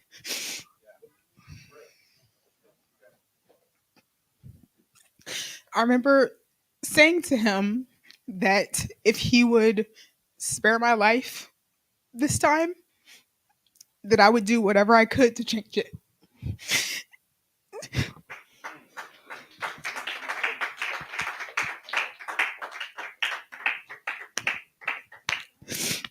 And I also said that if he couldn't spare my life, just to let me die. Because at that point, the emotional weight that I was carrying, the mental weight, everything was just too much for me. I felt like I was trapped. I didn't know how to get out. I don't know if anyone in here has ever struggled with weight before and just felt like there was no way to get it off, but that's the situation that I was in. So I say this to God, and as we all know, it's not like God speaks to you verbatim. You just say a prayer and hope that he hears it, So I close my eyes and I'm preparing to die because I didn't hear anything back. And I'm like, everything's, my chest is hurting. I can't breathe. I can't move. Everything's numb. I close my eyes and I'm preparing to die. The next morning, I wake up. And in that moment, I didn't really know where I was. I didn't know if I was in heaven, if I was in hell. I didn't really know. But I remember like trying to move my hands because everything was numb the night before. So I remember trying to move my hands, trying to move my legs, and I was able to get up, and I rolled out of bed and I was able to stand up. And when I realized that I was spared the death that I deserved for the way that I had handled my life, I went into the kitchen that day and I remember opening my refrigerator and opening my cabinets, and I'm just looking at all of the junk food I had in there. Every everything in that kitchen that held me hostage, every demon that kept me at 383 pounds. I was 383 pounds at that time, in case I didn't say it. I looked at everything in that kitchen, in that cabinet, and I put everything in a trash bag and I threw it away because that was the moment that I had that allowed me to change my life. So I would like to give you guys 3 principles that I used to help me lose my weight. Okay. Now, these principles don't necessarily pertain to physical weight loss. They also pertain to mental weight loss. Because the thing about weight loss in general that people don't understand is it doesn't matter what kind of diet you're on, doesn't matter what kind of tools you use, it doesn't matter what kind of surgery you get. If you don't have these 3 principles locked in somewhere, you'll either gain it all back or you'll fail altogether before you start. So, the first principle I have is being aware of your habits. 90% of what you do is dictated by the habits you have. And a lot of us have habits that we're not even aware of. You know, like the way I hold the microphone, the way I'm walking. This is a habit that I developed early in life. So it would be very hard for me to change it. It's just something that comes natural to me. And habits can be good or bad. Habits can also multiply. So if you have one bad habit can multiply into 2 or 3. So, for example, when I was 300 plus pounds, some of the bad habits that I had that got me to being 300 plus pounds was I was an emotional eater. Some of the stories that I told you earlier, kind of, some of them I didn't really talk about, but some of them that I was telling you earlier about bad relationships that I was in, some other things that I didn't mention, but essentially, as an emotional eater, instead of dealing with my emotions when they were happening, I would turn to food. And the problem with turning to food is it's like a bond. We always hear about people being addicted to drugs and alcohol. We don't really hear about people being addicted to food. And if you've never struggled with emotional eating or being obese or overweight, you have no idea. Like the urge to eat is just as strong as a crackhead wanting crack. They don't really talk about it, but it really is. It's a serious issue, and honestly, there's not enough being done about it. So emotional eating was one of the bad habits I had. Started at an early age, and I just kind of kept up with it. Another bad habit that I had was having a junk food diet. Because I was an emotional eater, eating food, just any food, wasn't good enough. I could have gone home and eaten apples, but apples wouldn't give me the endorphin release that a donut would. So naturally, I would gravitate towards sugar foods. So therein lied the habit of junk food. The third habit that I had was laziness. When you consume a lot of junk food all the time, your body doesn't have the energy to do anything. I didn't feel like getting up and walking. I didn't feel like being, healthy or exercising in any kind of way. So that also is what I was saying when I said that one bad habit can lead to other habits. My emotional eating habit led to 2 other habits. Now, the easiest way to replace a bad habit, or the easiest way to get rid of a bad habit, is to replace it with a good habit.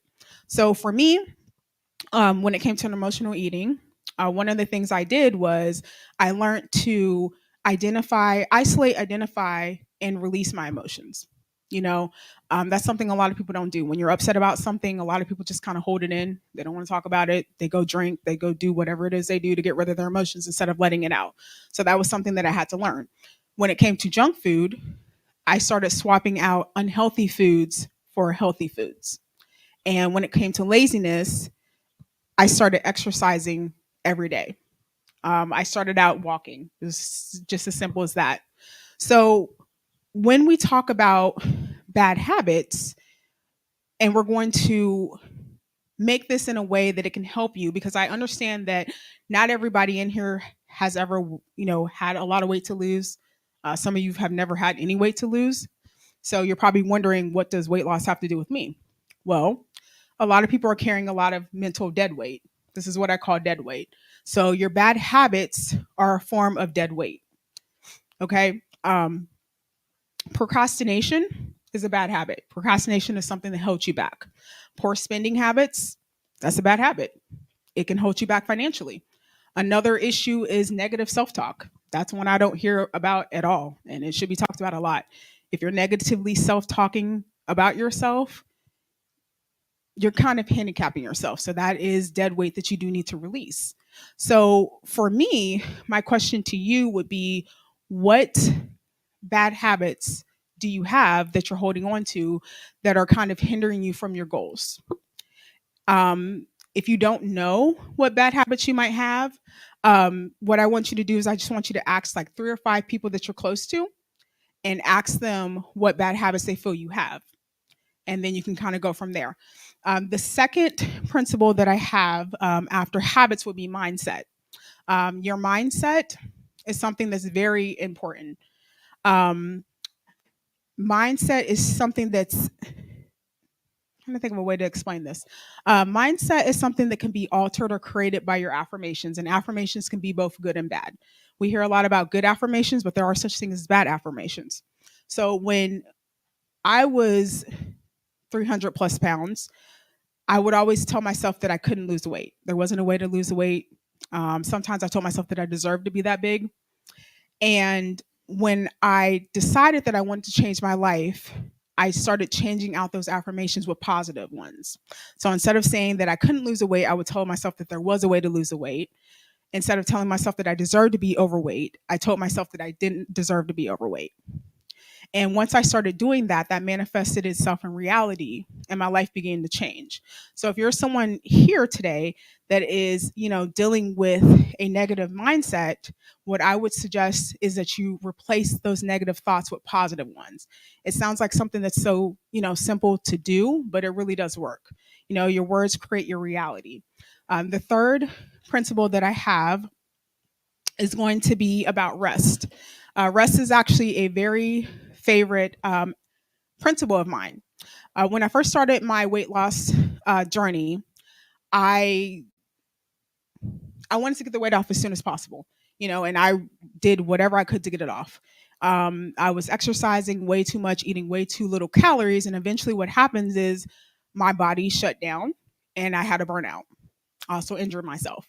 I was out of commission for about 2 weeks, and during that time, I was really upset. I was afraid I was going to gain all the weight back immediately. That didn't happen.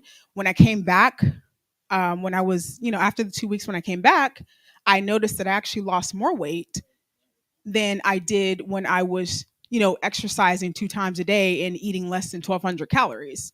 So that helped me understand that rest is important. When it comes to your goals and your dreams, a lot of people are upset because they've been working on something for years and years and they haven't seen any progress. And the thing I would like to ask is, have you taken any breaks? Because a lot of times when you feel like you're in a place where you're stagnated, a break can actually allow you to refresh your mind. And when you come back, the answer may appear. So that would be my third principle of something that I would recommend to you. So I've just given you 3 different principles. If you apply them, they will help you lose some of the dead mental weight that you're holding on to, and they will help you have the life that you always wanted and the life that you deserve. Thank you. My name is Noel.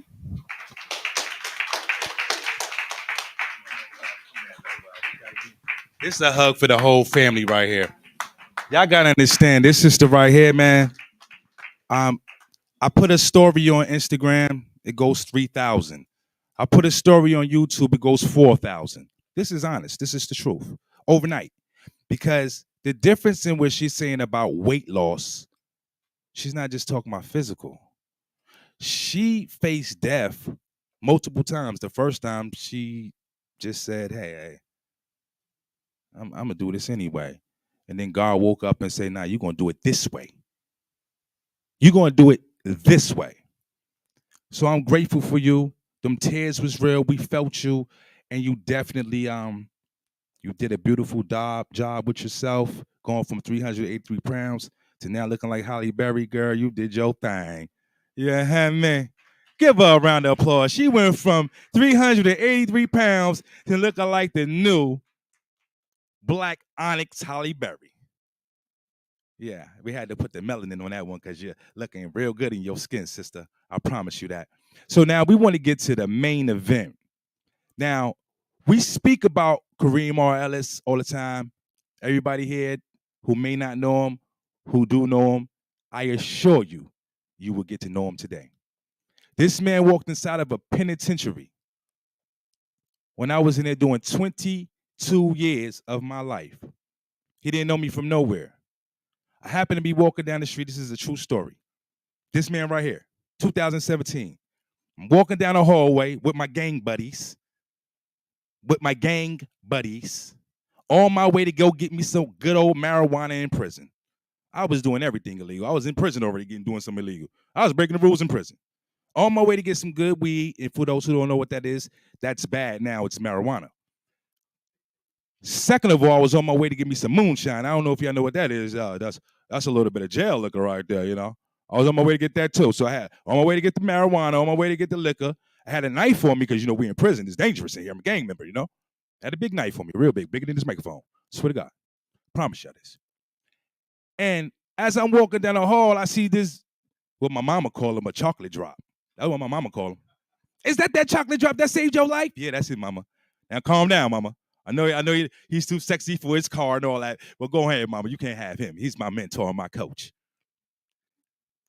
I'm walking down the hall, and I see this class called Toastmasters. I didn't know what it was. Like I said, I was with the gang. Gang. For those who don't know what gang, that's the ignorance that we scream now. Gang. They don't do nothing for you when you're in jail, right? So as I'm walking, I see this room. I see all these people going in. I see this chocolate drop right here say, hey, class right here. I'm like, is he talking to me? I know you can't be telling me this guy. I was ready to run because, like I said, I had a little bit of shanks on me. I thought he was the police. Come to find out, I turn around, he wasn't dressed like no police. I said, man, this GQ in the building. Where did he get GQ in prison at?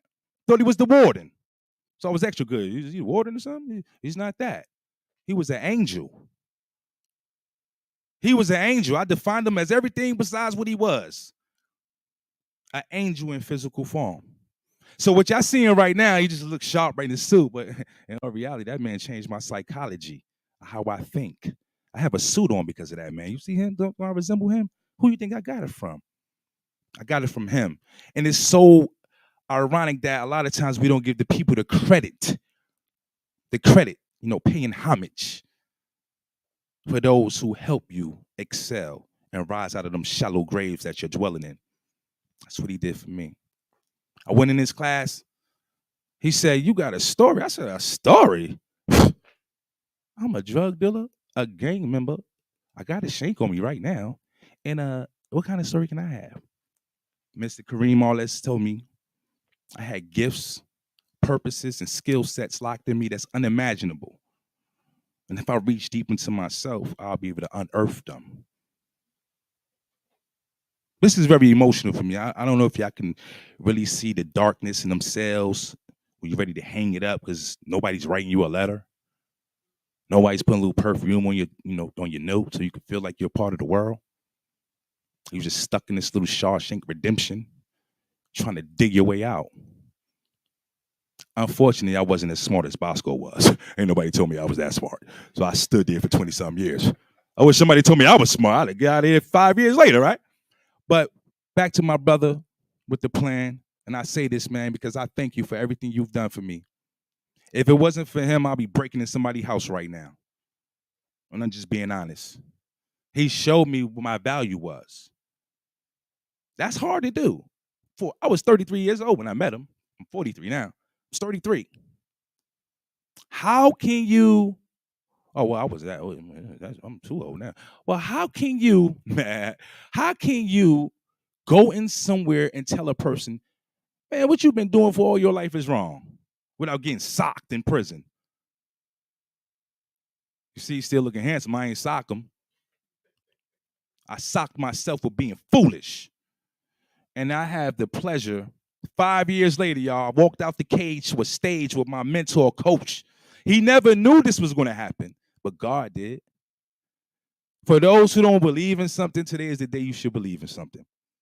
And Kareem, all this is the reason why we should believe in something. It shows that we still have humanitarians working for God. Thank you.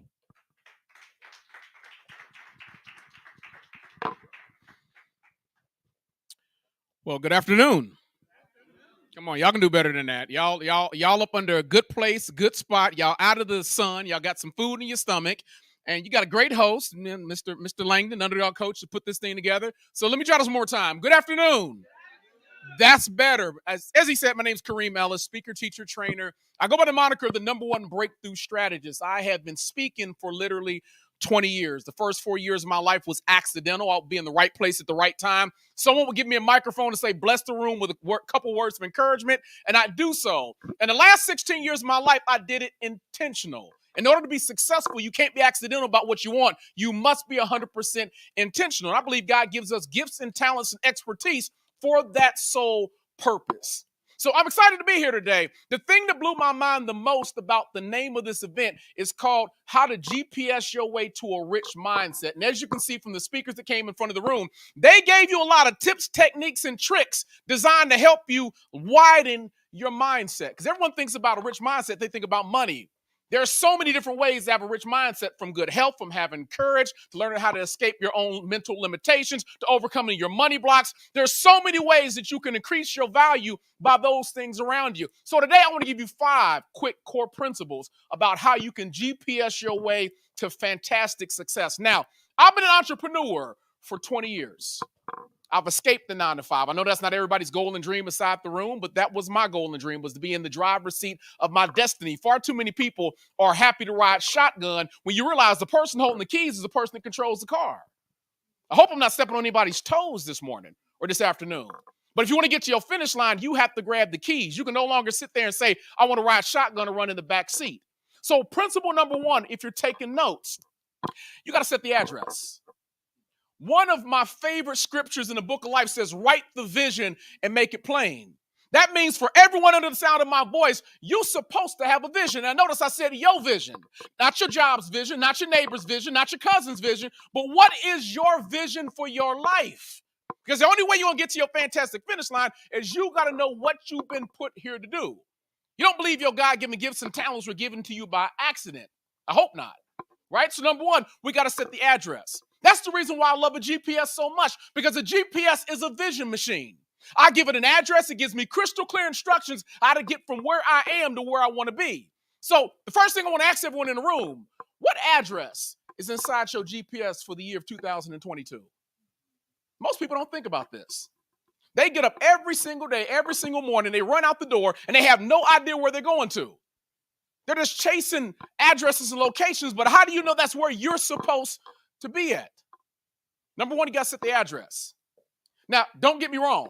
If you don't put an address inside the GPS, you still will get to a destination. That destination is called nowhere. And I run into a lot of people on this planet that go absolutely nowhere. They do no thing. They get nothing done because they're not clear about what they're supposed to do. So number 1, set the address. Number 2, you got to move with clarity. It's kind of funny because when I put an address inside a GPS, it doesn't give me confusing instructions. Like, let me give you an example. I stay about 22 minutes from downtown Cincinnati. So if I put an address inside the GPS, the instructions are pretty clear. It's going to tell me to make a right on Galbraith Road. I'm going to drive about 30 seconds, jump on a Ronald Reagan Highway south. I'm going to ride Ronald Reagan Highway west. I'm going to ride west literally for about 15 minutes, merge on the I-75 south. I'm going to ride I-75 south for about a good 10, 15 minutes. I'm going to look for exit 14, and just like that, boom, I'm downtown. I mean, those instructions are pretty clear. Even the dumbest person could figure that out. But what if my GPS did something different? What if I put the address in the GPS and the GPS said, you're going to make a right on Galbraith Road? My bad, my fault. Go left. No, go right. And then you're going to look for Ronald Reagan East. No, I'm sorry, west, get in the west-hand lane. And then you're going to ride west for about a good 7 to 14 minutes. And when you get to I-75, get in the left-hand lane. No, get in the right, stay in the right. And you're going to ride I-75 south for about a good 20, maybe 30 minutes. And we get to exit 14, I want you to pull off to the side of the road, and I'll catch back up with you at that point and tell you what to do next. If your GPS gave you anything as confusing and convoluted as that, you'd hurl it out the window because you can't follow instructions that aren't clear. Let me explain how the subconscious mind works. The subconscious mind works the same exact way. You're either giving it crystal clear instructions about what it is you want in this season, or you're moving in a state of confusion. But confusion always equals no. So for everyone under the sound of my voice that says, man, I want to accomplish big goals and big dreams in 2022, are you moving with clarity or are you moving with confusion? Because only one's going to get you to your finish line. Step number 3 is all about connections and dead zones. Now, let me be clear about this. I think everyone here understands GPS technology. You put an address inside the GPS. It finds a local cell phone tower. That tower finds a satellite in outer space. And as long as you got that trifecta connection going on in real time, that GPS will take you anywhere you want to go. But the opposite of connections are dead zones. Now, I can't speak for Dayton because I'm not a resident of Dayton. I've been here a couple of times. It's been a minute or two. But in Cincinnati, Ohio, we have a couple of places that we call dead zones or dead spots. You know, where you're driving and all of a sudden you lose your signal? And so your turn could be coming up in the next 20 seconds. And when you lose the signal, you're driving blind. You can literally lose your way. So let's talk about connections first. Then we're going to leap over to dead zones. I told you how GPS technology works. So in this season of 2022, and I call 2022 the year of the new you, because I believe everyone in this room has some sort of goal or dream they should be going after in this season of their life. In order for you to accomplish that measure of greatness, who do you specifically, or more importantly, strategically need to be connected with to get those dreams off the ground? Surely you're not trying to achieve your mark by accident. I told you earlier, intentions over accidental. So who do you need to connect with? Can I be clear with you guys and transparent for a second or two? I'm 46 years young. What I've learned on this journey, many times GPS didn't stand for Global Positioning System. It stood for God Positioning System. There are some moments where I got into blind spots. I had to hit my knees, hit my prayer closet, and get instructions and divine guidance about what to do in the next season of my life. So for me, sometimes it's the God system. But also, I've talked about coaches and mentors. By show of hands, how many people here have a coach or a mentor in their life right now? Can I be honest right now with you guys? You guys okay with me being honest? Nobody going to get mad and throw no chicken at me or nothing like that? You guys all right? Everyone in this room, I don't care what your age is, your background, your demographic, I don't care how many degrees you got behind your last name. If you got more degrees than a thermostat, everyone under the sound of my voice should have a mentor pouring into them right now. The mentor in this season of the game for me is a guy by the name of Mr. Les Brown, who's walked all over the country telling people you got to be hungry. Now, Mr. Les Brown has been speaking for over 50 years. He's spoken in over 50 countries. He's known for telling the audience, I know a thing or two because I've seen a thing or two. If I know a thing or two because I've seen a thing or two, do you think he can teach me a thing or two? Right? The most valuable resource in the world is your time. Once it's gone, it never comes back. So if I know my time is my most valuable resource, why would I spend 50 years trying to figure out success on my own? For everyone under my voice, you should have a coach or a mentor you plugged into in this season who can give you the tips, the techniques, the tactics, and most importantly, the shortcuts that's going to get you to your finish line in a quicker amount of time. Why? The shorter it takes to get to your finish line, the more impact you create. More importantly than that, if I got the right mentor, I'm not really focused on his successes and the victories. I'm looking at your shortcomings. I'm looking at your failures, your faults, because if I follow your journey, I'm going to come across the same bridge as you did. And it'd be helpful to understand I got a guide to teach me how I can get there quicker and faster and rebound back along the way. So I want to make sure I'm properly connected. But the opposite of connections are dead zones. And I said earlier, a dead zone is a place and space where you go, you lose your signal, and you lose your way. So I'm kind of curious with everyone in the room right now. What are some of the dead zones you guys are facing in 2022? Because a lot of people don't think about this. I'm going to be transparent again. Some of my dead spots prior to 2022 was family and friends. Just because y'all share the same last name and got the same DNA don't necessarily mean they got your best interests at heart. This has been a season where I've been going through a purge, where I've been releasing people that are standing between me, my big goals, my big dreams, and my big destiny. I live by a status and a model that says I'm the CEO of my life. That means I reserve the right to hire and fire as necessary. My life is a dictatorship, it's not a democracy. You have no standpoint over what I've been put here to do, designed to do, and what I'm going to do from the time I started life to the time I end. So I got to be willing to release anything that does not serve me in this season. For some of you, the dead zone is 2020. Even though we're in 2022, let's keep it 100 right now. Some people in the room right now are still rebounding back from that year called 2020. That's been a dead zone. For others of you, the dead zone has been the education or the lack thereof. A lot of people don't understand because of the 2022 shift. The way things ran in 2020 is past. We're not going back to a 2020 mentality. That means the way we do business has changed. The way we interact has changed. The way we make money has changed. So I can't achieve 2022 greatness if I'm still thinking with 2022 or 2020 logic. So my education may have to change. That means I have to be aware of those dead zones that may be slowing me down and keeping me from my level of personal excellence. The fourth thing I want to talk about is the ability to recalculate. Everybody say after me, recalculate. All right. See, this is what I love about a GPS, because the GPS is known for doing this. I remember when I got my second Porsche convertible. And I'm a Porsche enthusiast. I've been loving Porsche cars since the age of 8. And I got this car the week of my best friend's birthday. I made my mind up not to tell anybody that I had the car. I was going to show up at his birthday party that Saturday around 6 o'clock and just stun on the whole crowd. Top down, music blasting, sunglasses on. So I took the car to get it professionally detailed early that morning. Got on the highway, began to make my way towards the destination. And as I'm driving down the road, this cherry red Mustang comes barreling onto the freeway. I remember slamming on the brakes because I love my cars. I'm a car guy, so I was protective over my baby. I'm that guy that names his cars, right? And as I look at the car in front of me, there are 4 kids in this car. 2 in the front, 2 in the back, and the 2 in the back are shadow boxing, horse playing, trying to slap the baseball cap off each other's head. Now I'm thinking to myself, this is dangerous because they can be a distraction to the driver. Out of nowhere, the unthinkable happens. Young man in the back seat has this giant guzzler cup Slurpee. Decides he no longer wants it. And at 70 miles per hour, hurls that cup out the window. Now, I know what the man was thinking. He felt like he could throw the cup out the window with enough velocity, it was going to land safely on the side of the road.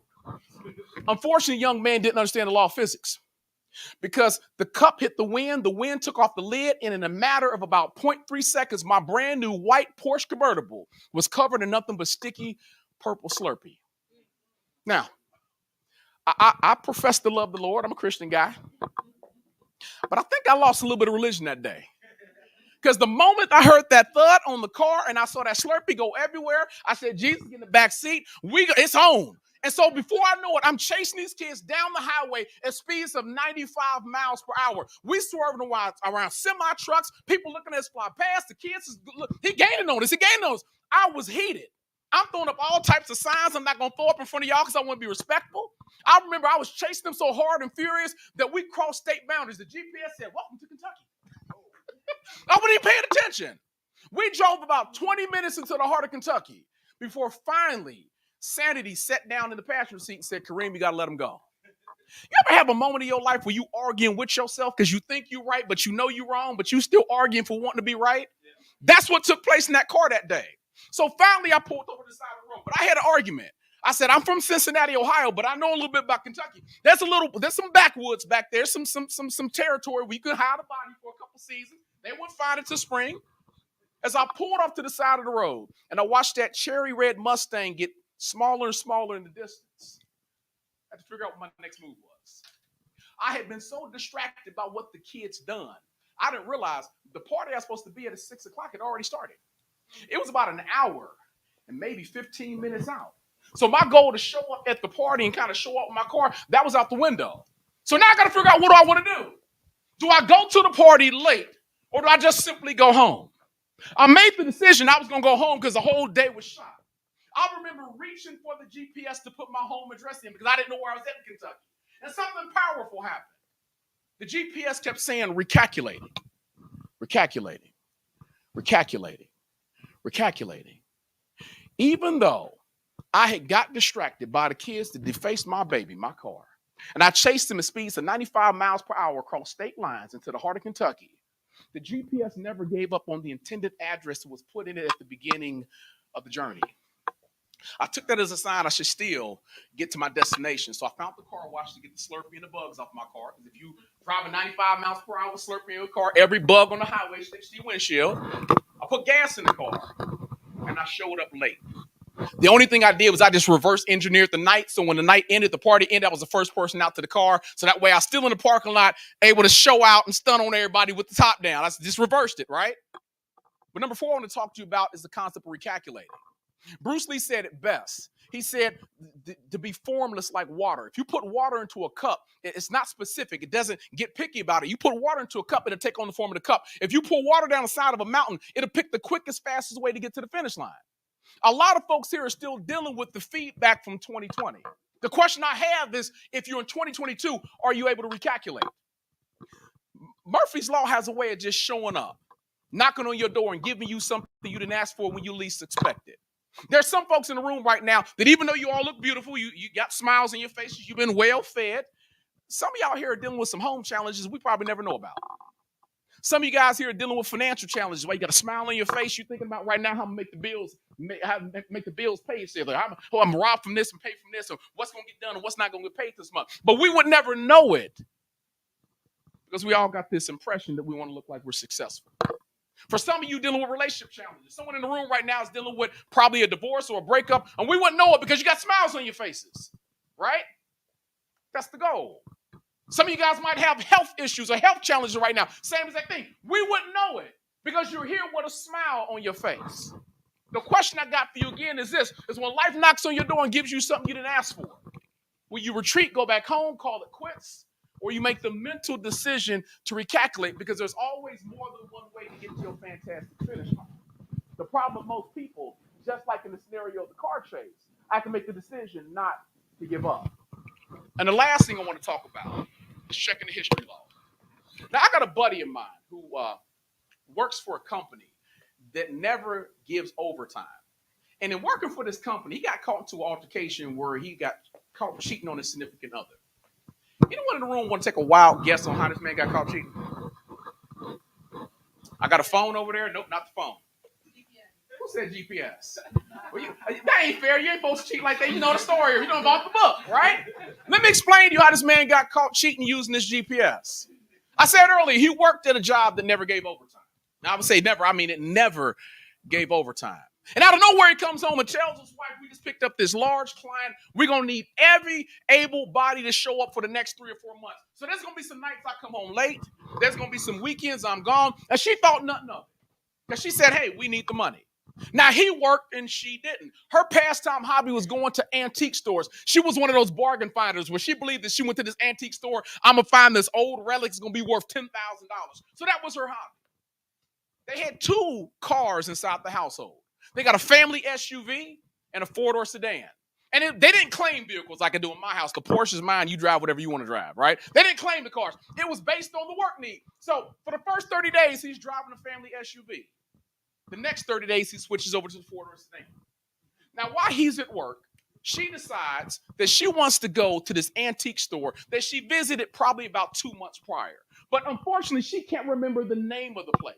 She knows the side of town or so, but she can't remember the name. So she calls up a bunch of her friends that's into the same line of work, the same business, and says, hey, girl, you remember when I found that deal about 2 months ago?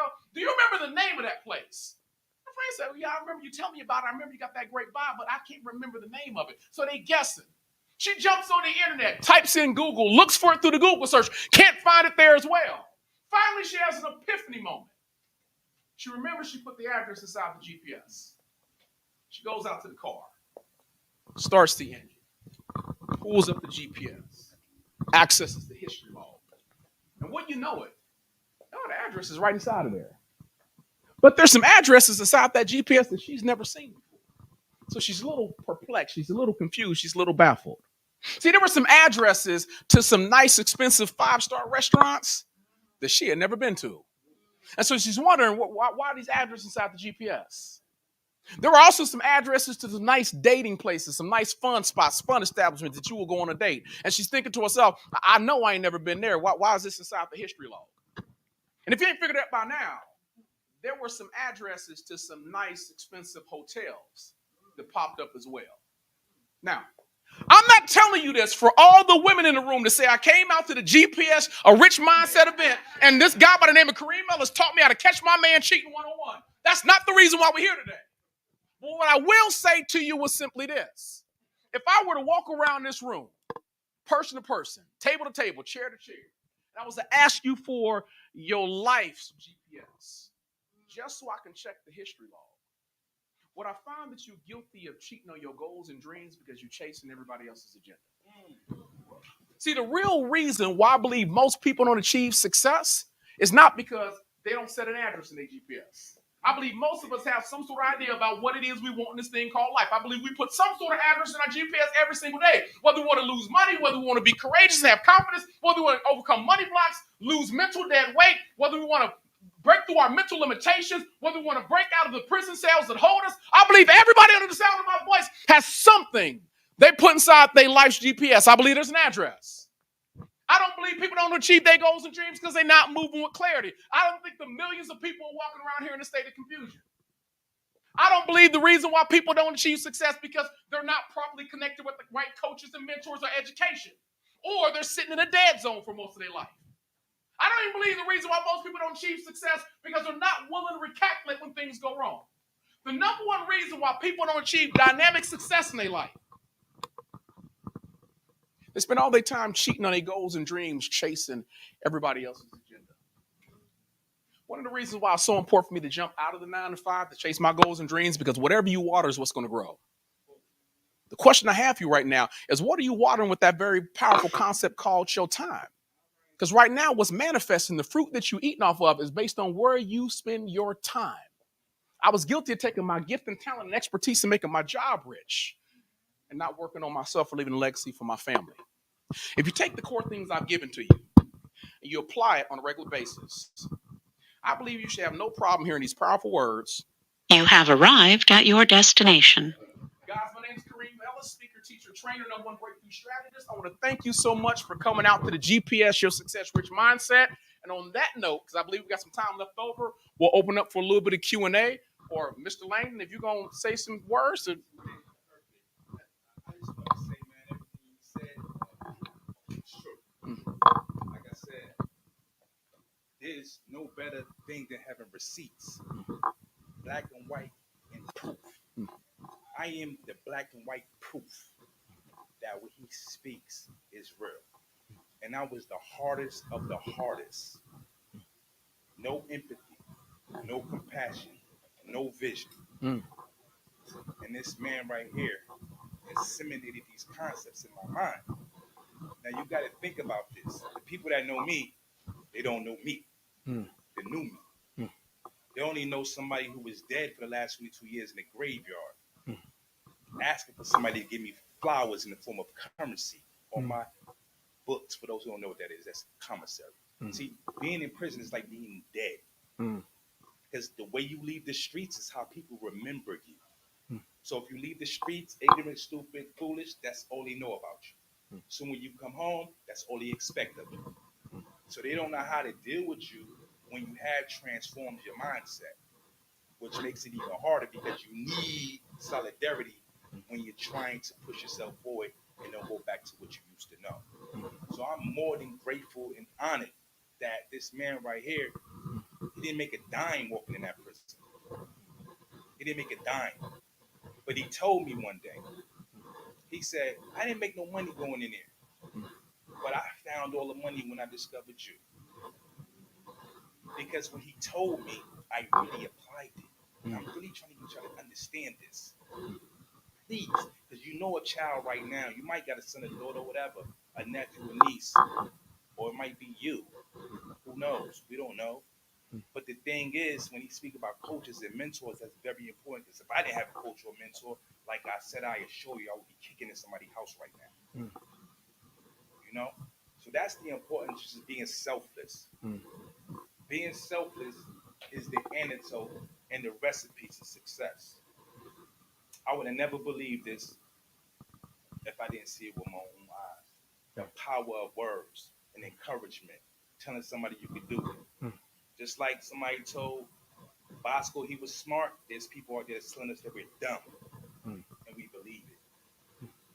So it's people like him who's never even been in my circumstances before in terms of gangs and street life and all of that, who was able to recognize and identify within me something worth salvaging. And that's what this is all about. This whole GPS successful and rich mindset is because when I was incarcerated, I heard so many people say, there's no jobs out there. There's no opportunity out here. And I watch them go in and out. So I told myself, I'm going to create an opportunity where I can bridge the gaps. where the people who are successful, but had to go through the process that those who aren't successful yet are going through, they can give us pointers, show us ways that we may not even thought of. I never thought about writing a book until this brother encouraged me. And there's my book right now. For those who don't know, I'm a book publisher, a book author. Because of the things that he told me, I found beauty in the ugly situation because of this brother right here. And I just want to pay homage to those out here who may be one step away from success, or maybe one step from depressed. Right? I think it'd be very vital that we share information, exchange, build, and not just take this moment as something that was just here for the day and forget about it tomorrow. These people cried on this stage, just to make things more realistic and put it in perspective. So today is a celebration of freedom, love, individuals who may not know each other coming together in one accord, just to say, hey, if you did it, I can do it. And where I'm at in my life right now, I might be not great with it, but if you can help me, I can help you. And what I mean by help you is I won't waste your time. So I thank all y'all for coming out here. I know so many other things you could have been doing early in the morning, but I must say, my life wouldn't really mean anything to me right now if it wasn't for this brother. And I just want to share what he shared with me for me to overcome. And I'm so grateful. I really want to cry right now. I cried with him a million times today. Cried out. We both have.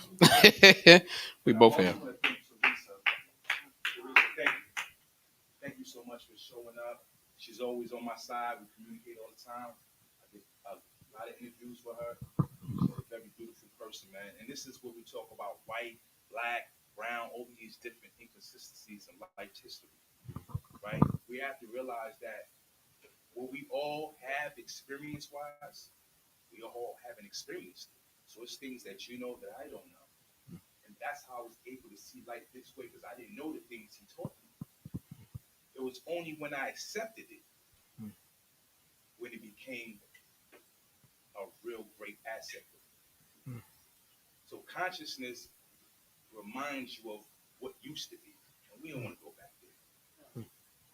We don't want to go back there. Thank you, Noel. She's a special person. I've been dealing with these people for a long period of time. And I'm going to tell you, they never judged me on my incarceration. They never told me that I couldn't do it. They gave me all the tools that I needed. And how many people you know would do that? I never thought about wearing this suit unless I went to church.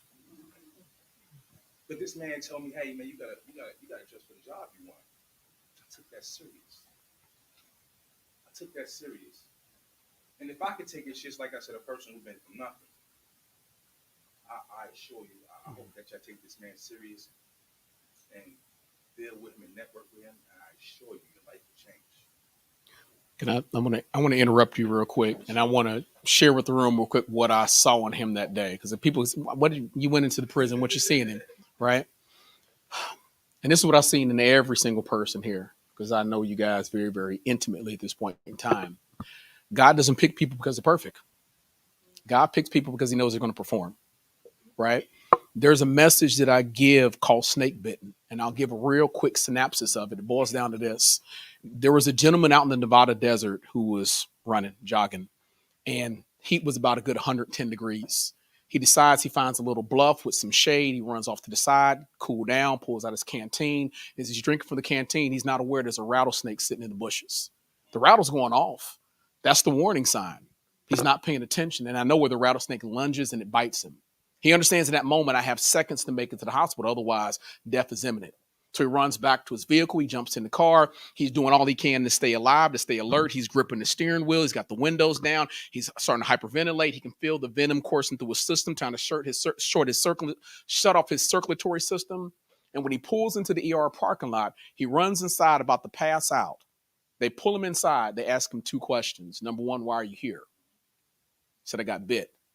Number 2, what bit you?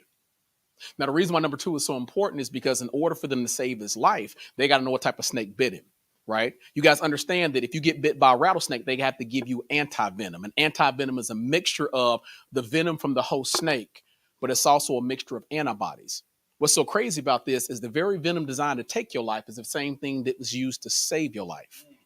Everyone I run across has been bitten by something threatening to take them out, whether it's incarceration, whether it's weight, whether it's limitations of thought, maybe it's the lack of courage. I run into so many people that's been bit by something that can literally take them out until they make the decision that they want to live more than they want to die. And in that moment, they become walking, talking, living, breathing anti-venom. So when people say, what did you see in a Joseph, a Noel, a Brianna, a Teresa, or a Dr. Alisa, the reason why I saw value in them is because I knew they would turn into walking, talking, living, breathing anti-venom. And God doesn't make mistakes over who he puts us in front of, right? He puts us in front of people that have been through the very things we've been through. So that way they can share their story, their message, their testimony of not only what they went through, but how they overcame it. And in that moment, this brother becomes anti-venom. And he saves not only the lives he comes in contact with, but depending on how well he tells his message and his story, he saves lives of people he's never met before, right? Everyone here has been through something. You have untapped potential, but in order for untapped potential to turn into gold, you got to believe first in yourself. I saw that in him the moment I met him. I can determine speakers very, very quickly. I have a niche for it. Why? Because we reproduce after our own kind. Every person sitting on this side of the room, when I ran into them from the first day, I knew they were speakers. It was a matter of them seeing their own untapped potential. So I'm glad you guys took up the challenge. And I believe that in this lifetime, you guys will touch millions of lives all over the world just by sharing not only your story, your setbacks, your challenges, but your belief that other people can become walking, talking, leaving anti-venom as well. That was deep. That was deep. I want to say to my brother Jay Burton, who's watching right now. He's been incarcerated for 33 years. To show you how serious this is in terms of how this brother really believe in people. My brother Jay Burton, who's watching right now from imprisonment, been in prison since he was 16 years old. He's 50. Let me say that again. He's been locked up since he was 16 years old. He's 50. He's a book author, business owner, all of these different things, right? But who would take the chance to find all that stuff out once you hear 33 years? Not too many people are going to stick around to find out what you're in there for, whether you did it or not. 33 years, you did it. But this man right here was able to dissect his story and see the injustice and was able to get that man an opportunity to share his story with the people in the world. And that's what he's doing right now from his jail cell. He's actually sharing this video right now to everybody while he's sitting in the jail cell, hoping one day he get an opportunity to make his life better. And we out here sitting in the free world, hoping one day we could get a drink or a cigar or something. It doesn't add up. We have to look at the world like foreigners do. I'm being honest. See, a foreigner looks at a different world and says, wow, great opportunities here. Take advantage of that. Like they supposed to. But the people who was in front of the opportunities, they ignore them. And they ignore the people that can help them open them doors. So let this be a testimony. Do not judge people by their book, because inside might be some scriptures. So I thank all y'all. Hopefully the food was fantastic. Everybody had a good time. I know we spent countless hours putting this together, but it was worth the testimonies. But most importantly, is worth the vision. Because when you can get vision from different people and then you can add it to yours, you don't replicate it. You make it better. I told Mr. KARIM or Ellis, I said, I want to be a better speaker than you. Right? But as I do that, I may continue to pay homage to him, because without him, there wouldn't be no underdog coach. And that's just a fact. So just remember, you never know who you're around that might need your help. I'm Joseph P. Langdon, aka the underdog coach. I turn underdogs into top dogs using 5 basic principles, which I learned through experience. Communication, very important. Self-motivation, very important. Leadership. Leadership is probably one of my most important ones, because Mr. KARIM showed me that there's many forms of leaders. When I was with the Bloods, the gangs, they had leaders. The Crips had leaders. McDonald's had leaders. The hospitals had leaders. The churches had leaders, which means leaders are to be produced. Huh? Leaders are to be produced. And that's what we got to continue to do, produce more leaders. Thank you very much for coming out. Hopefully y'all can interact, exchange information. If you have some goals, dreams, and aspirations in life, hey, here are the people right here who are in position to help. And I want to say one more thing. Even though this is for my underdogs now. I'm talking to you all around the world, underdogs. And say GPS your success to a rich mindset, right? Now, I ain't rich, right? But I was told if you hang around 6 gang members, you'll be the 7th one, right?